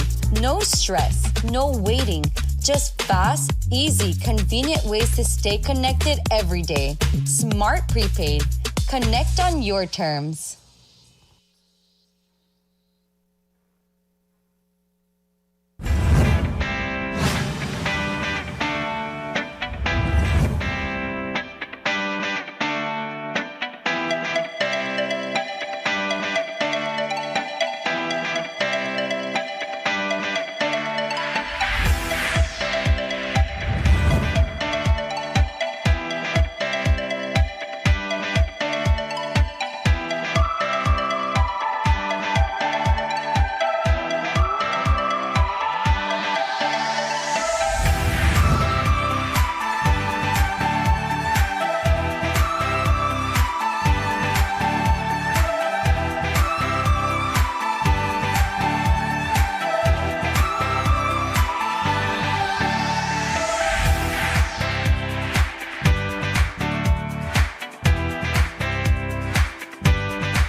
Belize wakes up connected to opportunity. And across our country, the work to keep Belize connected continues. SMART continues expanding our network across the country, bringing stronger coverage to more communities. With recent service enhancements in areas at Blue Creek and Progresso, Belize City, Orange Walk, and more on the way. Where bringing education closer to home, empowering entrepreneurs to grow their businesses, supporting industries that drive our economy, and keeping families connected wherever life takes them. With every expansion, we are investing in the infrastructure that moves Belize forward. Because connection isn't just about signal, it's about opportunity, progress, and the future we are building together. SMART, bringing people together.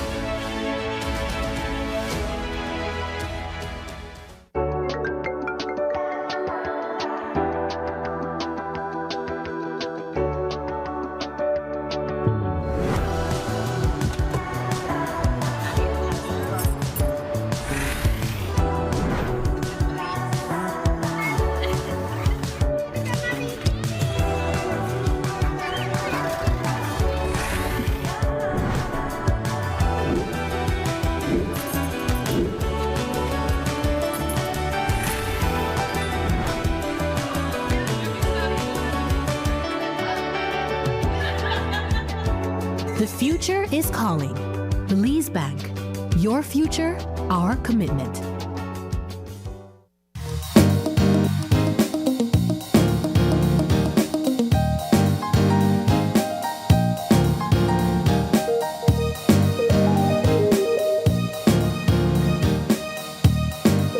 Welcome back. Thanks for staying tuned with us. This is our final conversation for this morning, and we are flying all the way to Trinidad and Tobago to eat some doubles and bacon shark.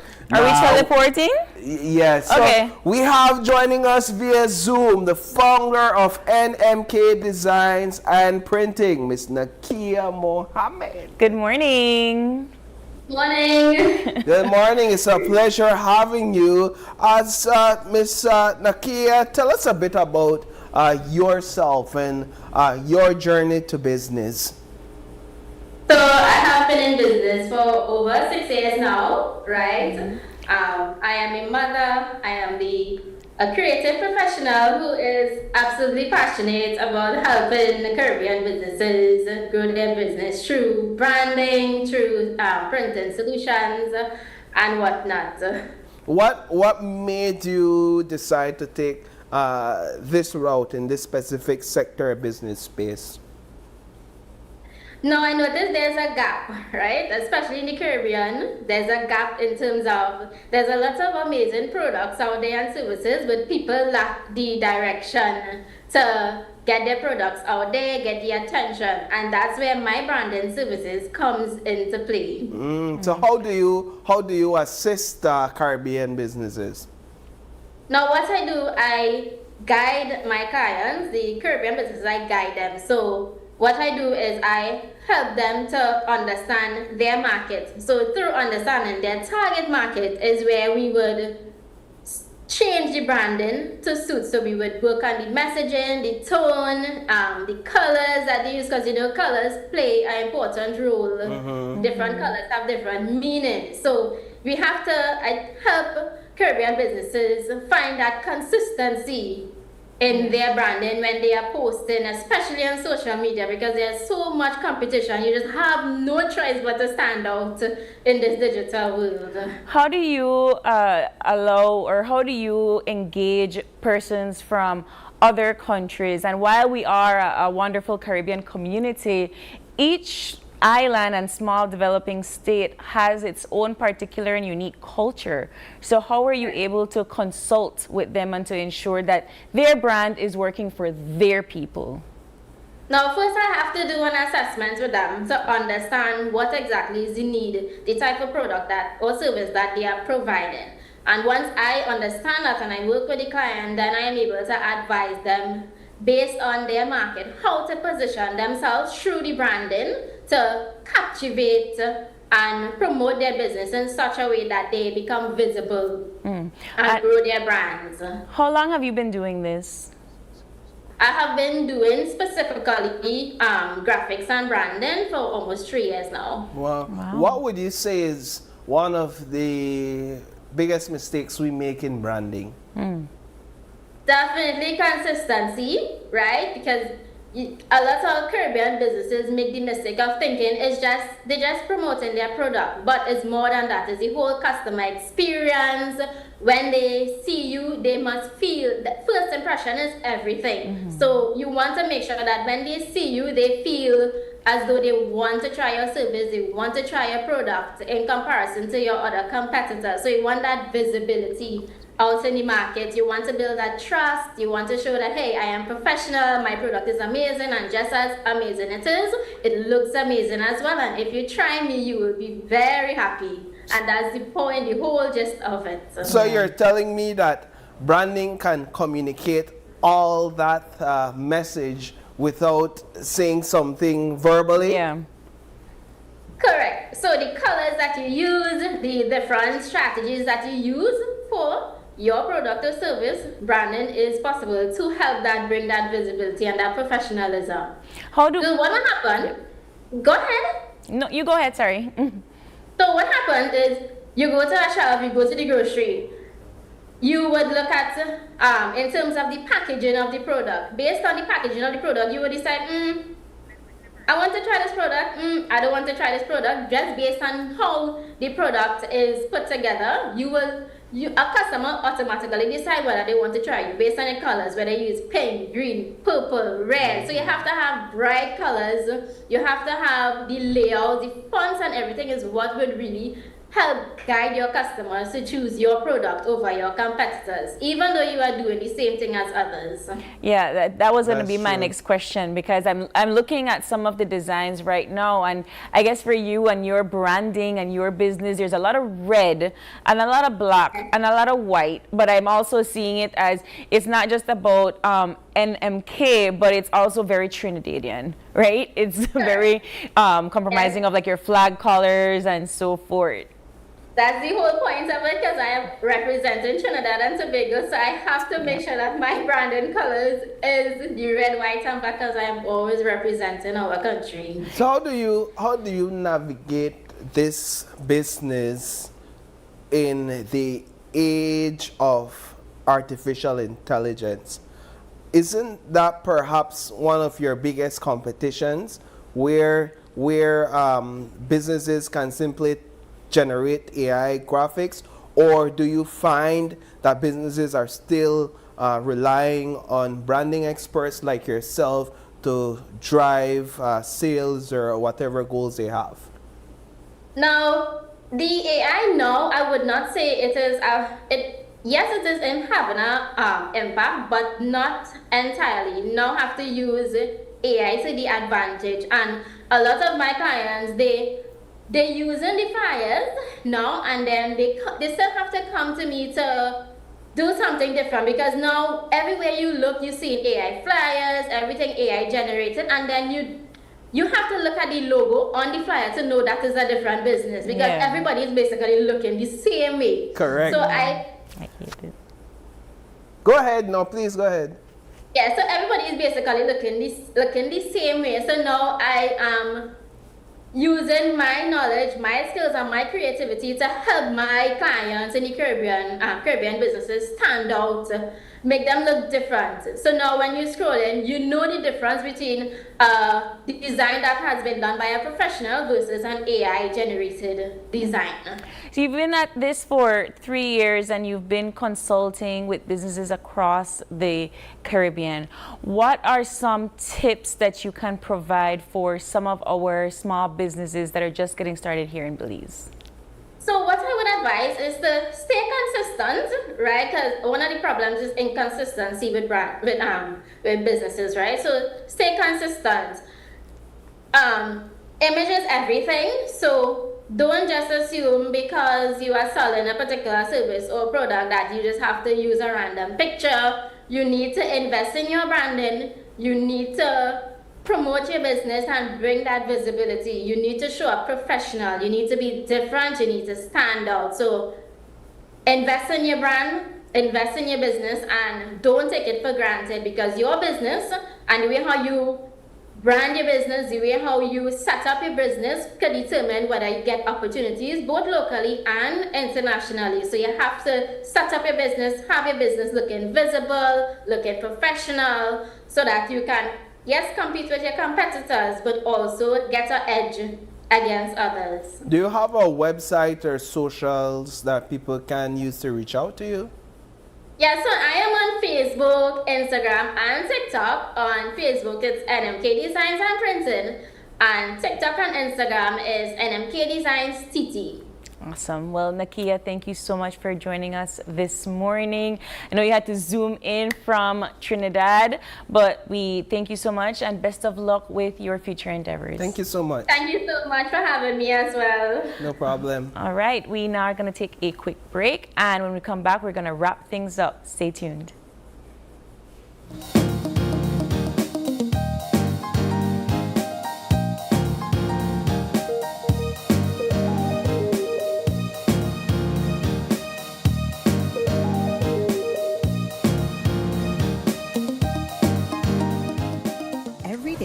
We access energy for cooling, lighting, and powering our electrical appliances and devices at work and at home.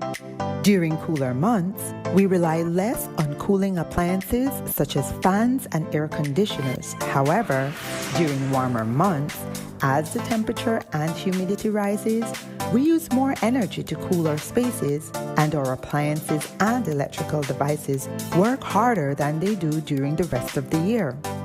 When the months become hotter, let's all practice energy conservation. Here are a few changes that you can make to manage your energy use. Check that all appliances and electrical devices are working efficiently. Turn lights off when not in the room. Unplug chargers, appliances when not in use. Turn off fans and TVs. Use energy-saving light bulbs such as LEDs. And look for the Energy Star products when purchasing appliances and electrical devices. These easy changes can reduce energy use and costs. You can also monitor your energy use during the month by reading your meter and calculating the reading using BEL's bill calculator on our mobile app or by visiting our website. Let's all save energy.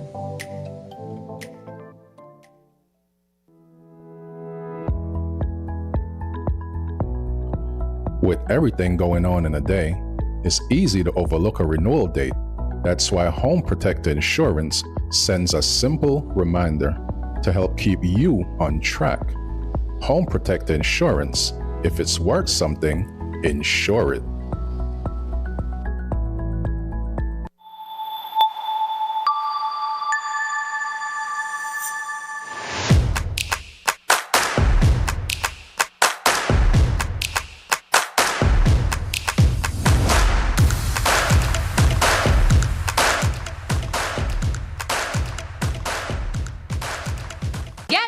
Dangriga, something big is coming your way. Open Your Eyes Summerfest 2026 is heading to the culture capital, Dangriga. Join us on June 12th at 6:30 a.m. at the iconic Alejo Beni Park for a morning filled with energy, excitement, and pure talent. This year, it's all about the kids, from singing to dancing, poetry to performances. If they've got talent, we've got the stage. Bring out the entire family and come celebrate creativity, culture, and the future stars of Belize. Expect fun, music, surprises, and unforgettable moments. Don't miss it. Open Your Eyes Summerfest 2026, where young talent shines the brightest.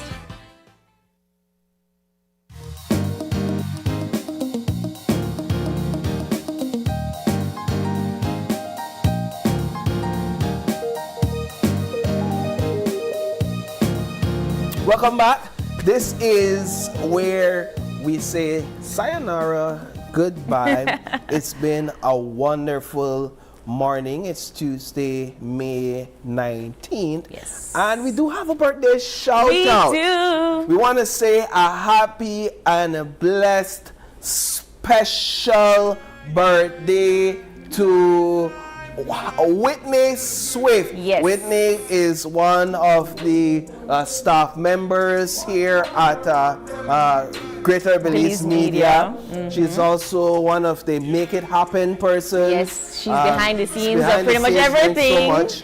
So Yes. she really So, is yes. Miss Channel 5. Yeah, we are crowning her at this point Miss Channel 5, Miss Greater Belize Media, Miss GBM 2026. Happy So you heard birthday, it Wits. first. And your prize is a stress-free day at work, right? Oh, I want to give you that because I know I'm in the building. All right, cool. So happy birthday, Whitney. Happy birthday, I wish Whitney. you have a great day. But of course, if you have any birthday shout-outs, any questions, any comments, any concerns, you can always drop us an email at openyoureyes At OYE at greaterbelize.com. You can also catch us on our socials. That's on Facebook at Open Your Eyes BZ, on Instagram at OYE Belize, and on TikTok at at openyoureyes.bz. All right, and we do also have a phone number. You can see it right here on the screen at 675-2555. But please do us a favor and join us again tomorrow when you open your eyes and start your morning right. Till then, keep your eyes, your mind, and your heart wide open. Good morning, Belize. Have a wonderful rest of your day. Bye. Bye.